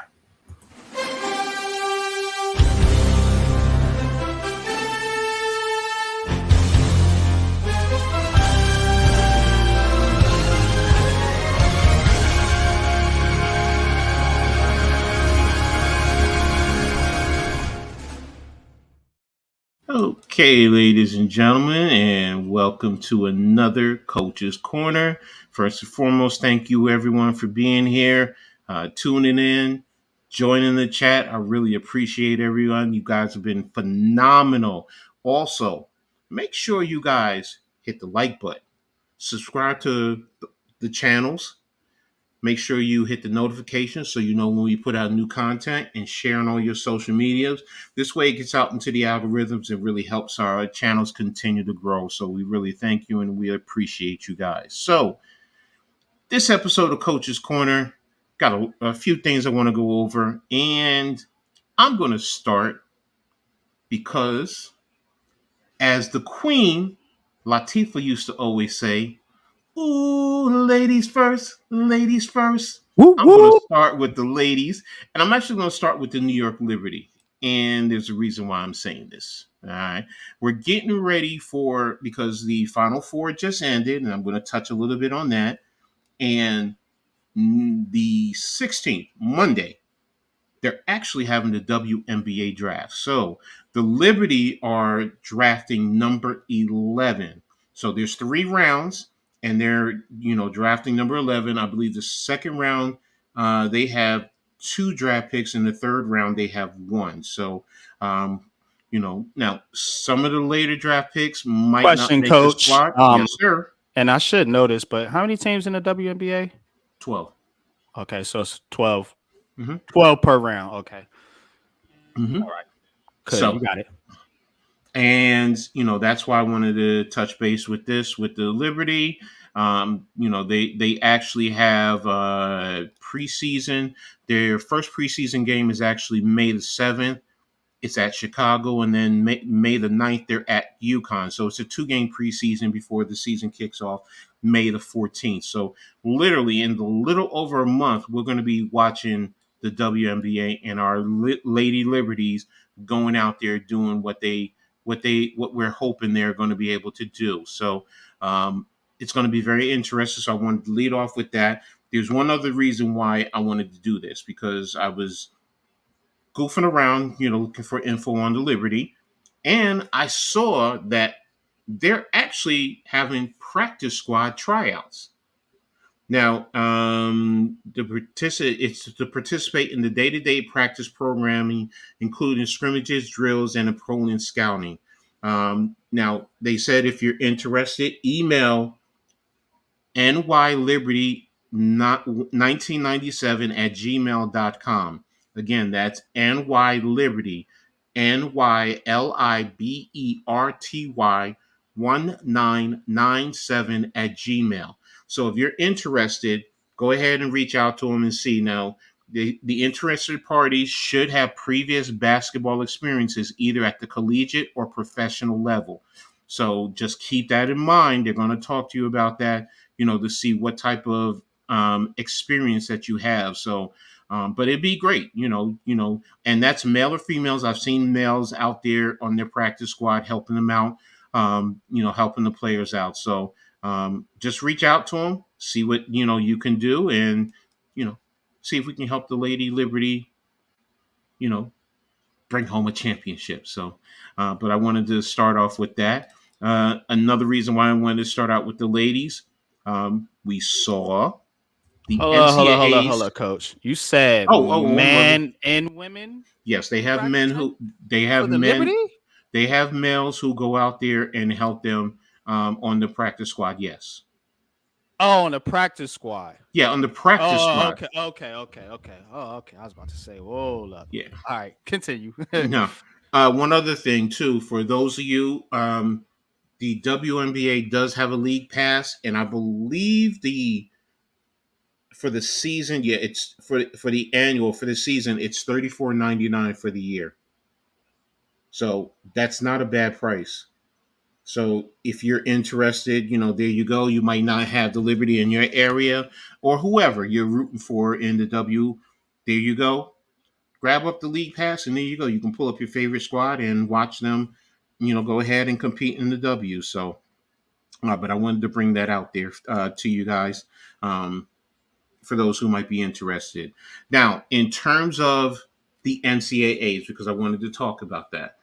First and foremost, congratulations to the University of South Carolina, undefeated, third championship in the past 4 years, 5 years. That's amazing. Dawn Staley has really defined her legacy as a Hall of Fame coach, not just as a player, but also as a coach. But I also want to shout out to every fan out there that tuned in to watch the championship game or any of the games. I mean, the Iowa and was it Iowa and UConn? They did their figures. This championship game, 18.7 million watched, and at its peak, they were at 24 million, which is putting into the stratosphere of the NFL. And that's phenomenal numbers in terms of watching the women's game. Now, a lot of it is going to be because of Caitlin Clark. People talk about that, but there's a lot of talent that's still left in the women's game, and I think that you're going to see the residual effects of that. This class that's coming into the WNBA, when they came out, Caitlin Clark was, I think, fourth or fifth in terms of the rankings, and right now she's number one. So that speaks volumes to the level of talent. I mean, Camila Cardoza, I believe she was either one of those two were either fourth or fifth. So they flip flops. Whoever was fourth, the other one was fifth. So you had what's her name down at LSU. Um, she was in the top three, I believe. So my point being is the talent in the women's game is flourishing, and the WNBA, should feel the effects of that, and fans are going to be flocking to the games like crazy. So I wanted to shout out everyone who tuned in to see see the women's game. You guys really laid it out there, and I hope you had a great time watching the game. I know the championship game was for those who were rooting for Caitlin. They were a little bit down, but it still was an amazing, amazing, amazing tournament. So, and I hope you guys appreciate the beauty of the women's game, just like in the men's game. And shout out to Connecticut, UConn, Coach Danny Hurley. Don't care what nobody said. Jersey boy, he even said it on the stand. He's from Jersey City, so that's why I'm going to give him a little bit of rep. Back-to-back championships. Cam Spencer, you broke my heart, bro, but I understand when you left Rutgers to go to UConn and you did your thing out there, so I can't be mad at you. You won your championship. That's ultimately what it's about. But shout out to UConn for doing their thing, beating Purdue. What was it? I think it was 75-60. And you shut down everyone else in Purdue and you let Zach Edey do his thing, getting 30 some odd points. So kudos to you guys in reference to that. So now I want to talk a little bit about Seton Hall in basketball, the men's program. For those of you who don't know, Seton Hall played for a championship, and they played for the NIT championship, which is the National Invitational Tournament. Now, this tournament has been around for decades. This was going back into the 40s. And for the longest while, if you didn't pick for the NCAAs, then you were chosen for the NIT, and you've been going on. And the first NIT championship, let me see, I think Seton Hall's first championship was back in 1953, but they played against Indiana State out in Indiana at the University of Butler. That's where they had the tournament. Years past, it used to be at Madison Square Garden, but they've now gone to the point of moving it around. But Seton Hall ended up winning the game 79-77. Now, there was a point in time that they were down late in the game by 7 points, and they scored the last 9 points to end up winning the game. So, I mean, it was an amazing feat. Dre Davis, who's actually from Indianapolis, his family was there, but he scored the final points for Seton Hall with 16 seconds left in the game. So, it was an amazing feat. Seton Hall was led by Al Amir Dawes. He had 24 points, and Kadari Richmond had 21 points and 13 rebounds for Seton Hall. So it was a big, big win. Kudos to Coach Shaheen Holloway and Seton Hall for bringing home some type of championship to the area. And Seton Hall finished the season at 25-12. And one more shout out. That's a double whammy for the Big East, because the Big East got the NCAAs and they also got the NIT, which is a big thing. So kudos for them. And the Big East is showing that they are a power conference when it comes to playing basketball. So it's not they're just a mid-major. They are definitely one of the top teams to compete in terms of the basketball spectrum. So kudos to them and congratulations. Now I'm going to move over to Syracuse. In terms of women's basketball, there's nothing new that's going on. Pretty much everything is the same as last week. For men's basketball, longtime Syracuse player and coach Jerry McNamara. He's actually leaving Syracuse to become the head coach at Siena College. Siena College is in mid-state New York, or close to upstate New York. But this is his first opportunity to become a head coach. He's actually been on the staff or on the coaching staff or as a player for about 2 decades. He started coaching as a graduate assistant in 2009, but prior to that, He was a player, did have a little stint in the NBA, but he's been orange through and through. But this is his first opportunity. He's always been a very well spoken, well mannered, a very smart basketball mind. I remember him very well when he was playing with Syracuse back in the day. For those of you who remember him, he definitely was a gritty type of a player as he went out there. So good luck to Coach McNamara. I hope this is your first start in terms of moving up the coaching career ladder. Now on the football side, um, ESPN has the Orangemen ranked as the number 13th team in the 2025 recruiting ranks. All right, so they had a good recruiting rank for 2024, and they're continuing that into 2025. And, they really are focusing in on this continuing to 25 from the start as Coach Fran Brown delves into the New York, New Jersey, and Connecticut areas, working to overtake the region as the destination for the top collegiate football spot for this area. They already have secured several commitments, from the area. One is wide receiver Darian Williams, and the other one is cornerback Javon Lawrence. They're continuing to build up the roster. It's going to, take a little bit of time, but I think that they're headed in the right direction, and they're going to be a force to reckon with within the next couple of years in the ACC. So teams better be aware of it. I was listening to a little clip, and several of the players said the spring practice workout has been something they have never experienced. They have been really pushed to the limits, which is what they have been looking for. Coach Brown is definitely instilling a great culture there at Syracuse.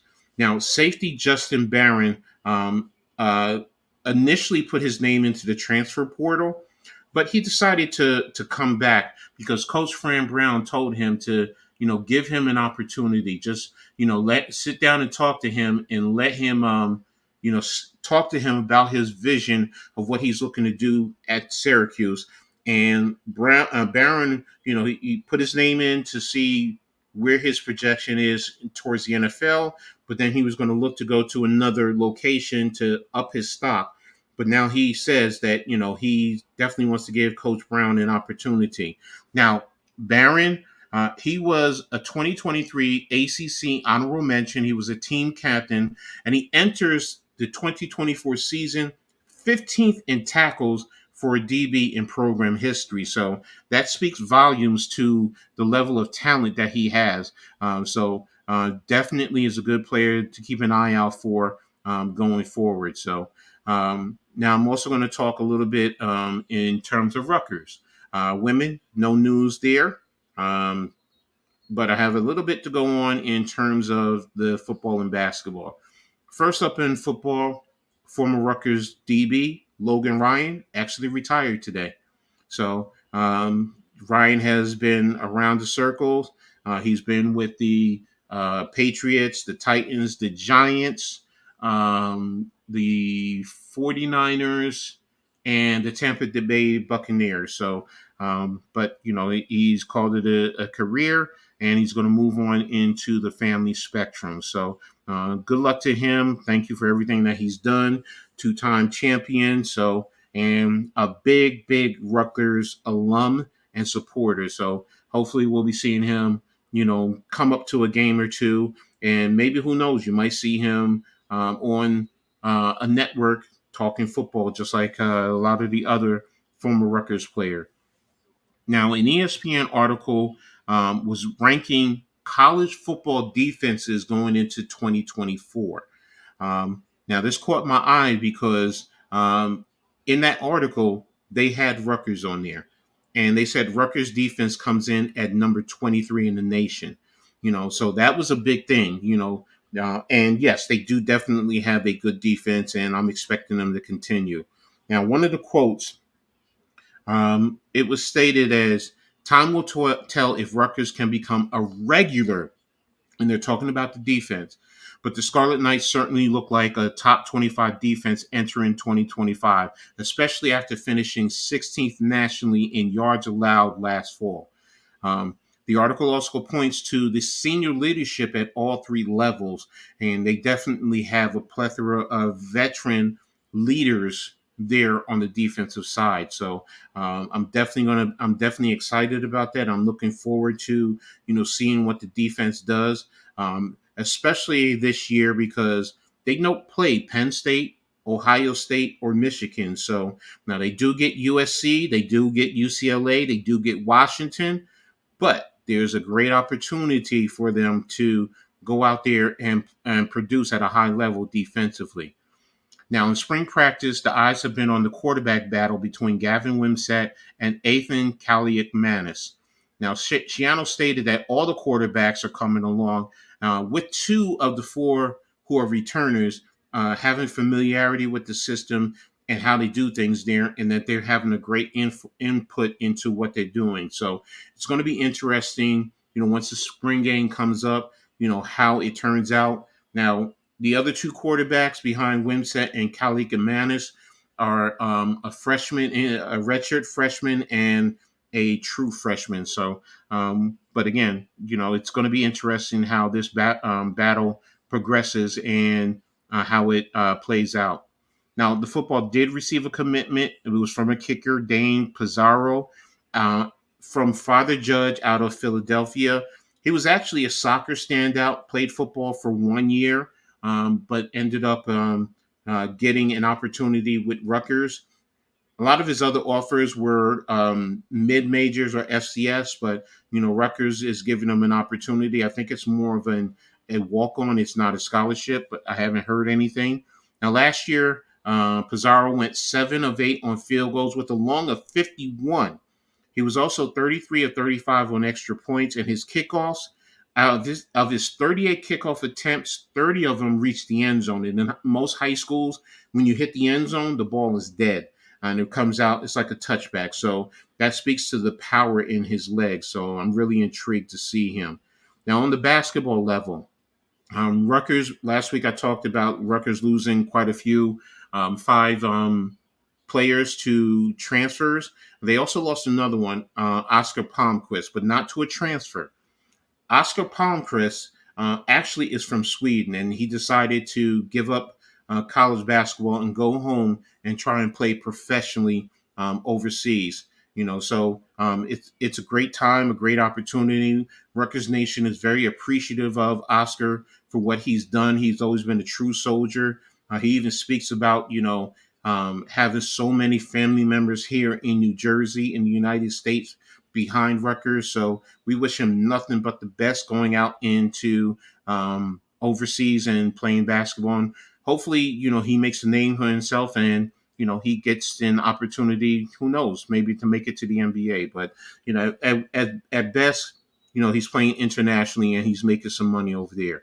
Now, the basketball program did get 2 commitments as far as grad transfers. So they have the 5 incoming freshmen, and now they have 2 grad transfers. Now, with all the open rosters and these 2 transfers, they still have 3 open spots. So they're going to be looking to fill those. But in terms of the commitment, the first one to commit was Tyson Acuff. He's a 6'4" combo guard from Eastern Michigan.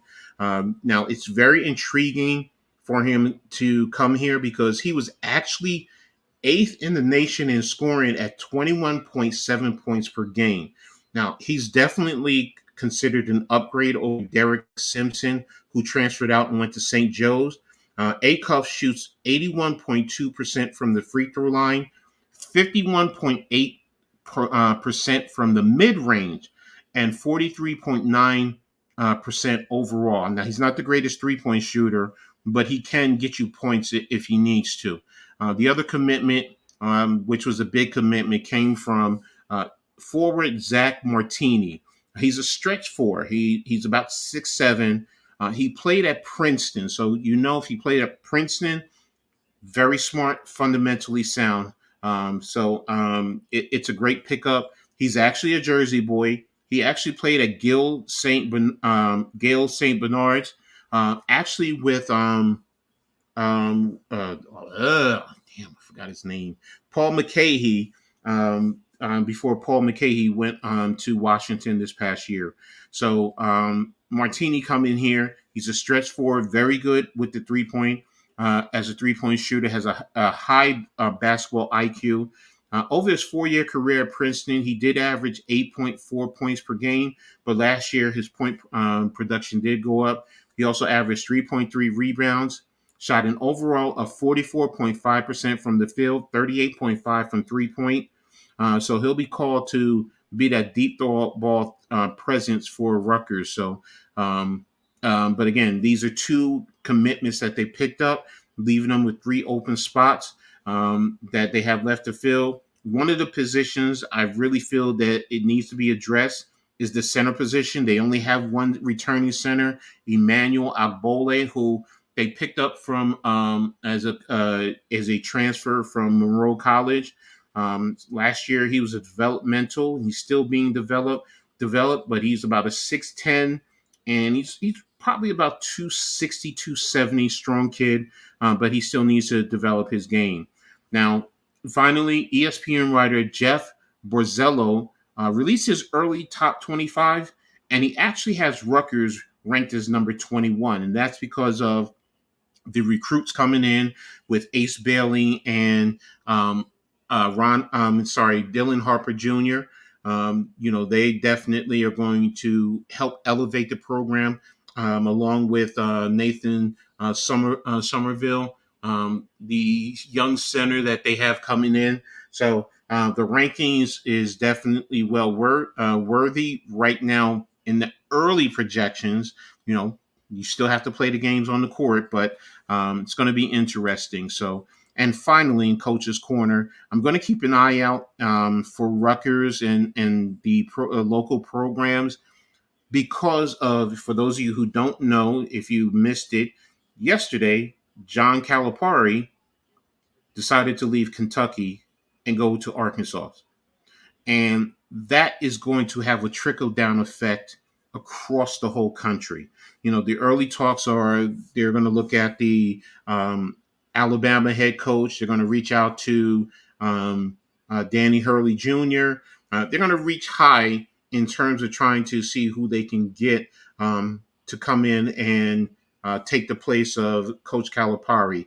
And of course, if they're taken from other programs, that's going to have a trickle down. So it's going to leave me wondering, as far as, who they get, who does that program end up? Do they come for any of the local? There's even been talked about the possibility, in terms of local chats on Twitter, the possibility of Rick Pitino going back to Kentucky because he loved being at Kentucky. It's just that Boston hit him with that money back in the day, and he left to go get the money. So I don't think he'll go. They'll come to him, being that he's in his 70s, but you never know. So going to keep an eye out in reference to that. Going forward. So, but that's it for today for another Coach's Corner. Thanks you guys for listening to me and tapping in, and back to you, NYG. Appreciate that, Coach. Couple things here. Good show, good segment too, man. Awesome stuff. Shout out to South Carolina. Just want to send my little shout out to South Carolina. And shout out to you and Next Shift, man, for that awesome stream you guys did on the Women's National Championship game. I was there in the chat with you guys the whole time. Also, I want to shout out to Connecticut. Got to shout out UConn. You know what I'm saying? Back to back. Rick Pitino leaving. John Calipari leaving Kentucky is huge. Big deal. It's a real big deal. I would like to see Rick Pitino, though. I would like to see him stay with St. John's. I think he's build that program up. Yeah, good shit, man. Good stuff, man. People that was upset with Iowa not winning, with Caitlin Clark not winning, look. She's gonna go to WNBA, do big things. there'll be a mob of fans flocking with her to the WNBA, which is ultimately good for the game. So Mm-hmm. she played her part, you know what I'm saying? But ultimately, it's a team game. And what did I tell you guys Sunday when we was watching the game? Mm-hmm. Caitlin Clark has to learn how to make everyone around her better. You know, she's got to elevate her teammates. She can't be, you know, she can't be the white girl version of Jordan. You know what I'm saying? Like she Mm-hmm. has to she can't just take over games all the time. You know what I'm saying? She has to know when to get other players involved. And I think Mm-hmm. that's where she kind of um I seen her force it a lot in that championship game. You Yeah. know what I'm saying? Mm-hmm. I was a Mm-hmm. little disappointed in that from her. I thought she would do a little bit better there, but you live and you learn, and she'll get better, and she'll go on to do great things. So shout out to Caitlin Clark. We don't want to diminish any of her accomplishments or anything like that. So just want to throw that out there, man. But appreciate you, man. Shout out. Also, one other thing I just remembered. Shout out to Dawn Staley for Yeah. her phenomenal words on what she said about Caitlin Clark. You know, saying that this woman has helped to elevate the Hmm. game, the women's game, and that speaks volume because Dawn Staley is a Hall of Famer. Yeah. She's a Hall of Famer, and and it's not just her who's saying that. They're all saying that. Cheney, Shanani Obakule, Andrea, who were all covering the game, they all spoke the same thing. They all said the Hmm. same thing. A lot of women are saying the same thing. A lot of young girls are saying that they're watching the sport now because of Caitlin Clark. Hmm. So Yeah. and She's an that's inspiration, man, for a lot of women, a lot of young women that, inspired to play basketball that might look like Caitlin Clark. You know what I mm-hmm, mean? I mean, we're gonna keep it 100 here. You know what I'm saying? So it's definitely inspiring and helping out a women's game that's been lacking. You know what I mean, for some time now. You know what I'm saying? As far as viewership and um, from the public eye.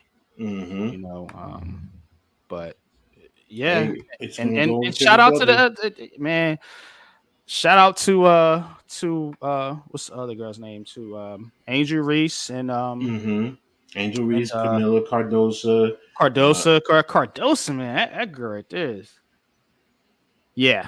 I was mm, watching her in a championship game. I was like, yeah, she's a player. She's a player. yep, She's she's a player. What's her name? Brick is it? Brick is a player for them. The skinny little white girl for them. Yep. I mean, they're loaded, man.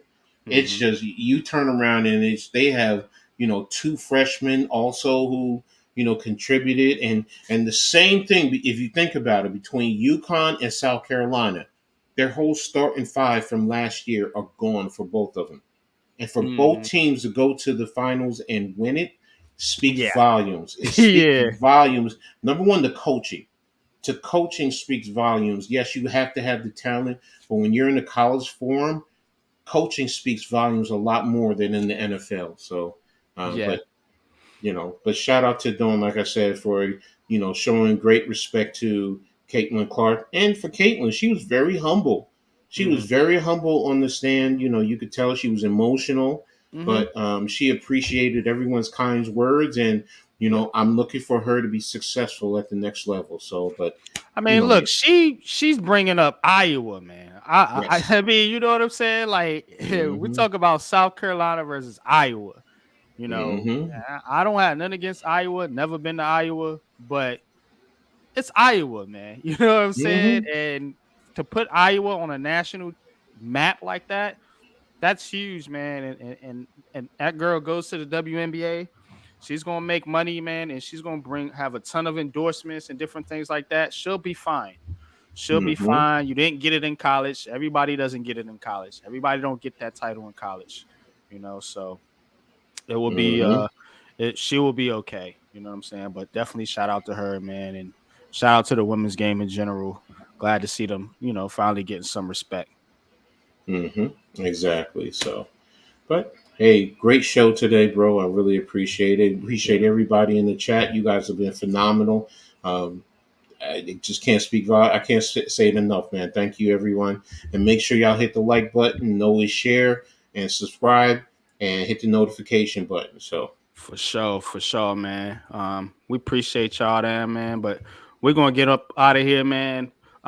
Give my shout outs to the chat, man. Appreciate you, Nimar. Bookend tackles, appreciate you, bro. Ghost Dog, Ghost Diggy, what up, bro? Ghost, I'm gonna have to have you on the show um at some point, man. You know what I'm saying? I'll get your Twitter info or whatever and have you come up as a guest speaker on Heart of the City, man. You've been here from day one. You know, mm-hmm. one of the first people over here too. You, Levance, Bookends, all you guys in the chat. Shout out to Alex. Shout out to Nimar, another day one of mine. Jose, appreciate you coming through. Mosley, always in the chat. Appreciate you, brother. Yeah, man. Hit Squad. Iman Perry, another brother, always in the chat with us, man. Appreciate you, man. Big fan, Breezy. You already know what it is. That's my bro, Raphael. You already know what it is. D-Dan, you already know what it is. Appreciate you, Tommy. For one, Tommy, always holding it down. Man Cave, definitely, man. Can't wait to see you at the draft, Man Cave. Mizaroni, appreciate you coming through, bro. And believe that's all we got. Tudo. Mm-hmm. And Big Pat, appreciate you, bro. Tony, appreciate you. Leaf, Coach Dave, Daniel Berry, appreciate each and every one of y'all, man. Thank you for the love and support, man, that y'all show me and Coach every single week as we, take time out of our days and our lives, man, to give you guys this good content. 3-hour stream here. The best thing you guys could do to support this is hit that like button, subscribe to the channels, both channels, and share the video if you don't mind on your social media platforms. That being said, I'm gonna get up out of here. You got any last words, Coach? No, oh, Nimar, do I think early returns to UConn? Yes, he ain't going nowhere. And thank you, man. I appreciate you too. So trying to give you guys the best content. So but that's about it, man. I'm done. Definitely, man. Appreciate y'all, man. But until next time, y'all, peace. Peace.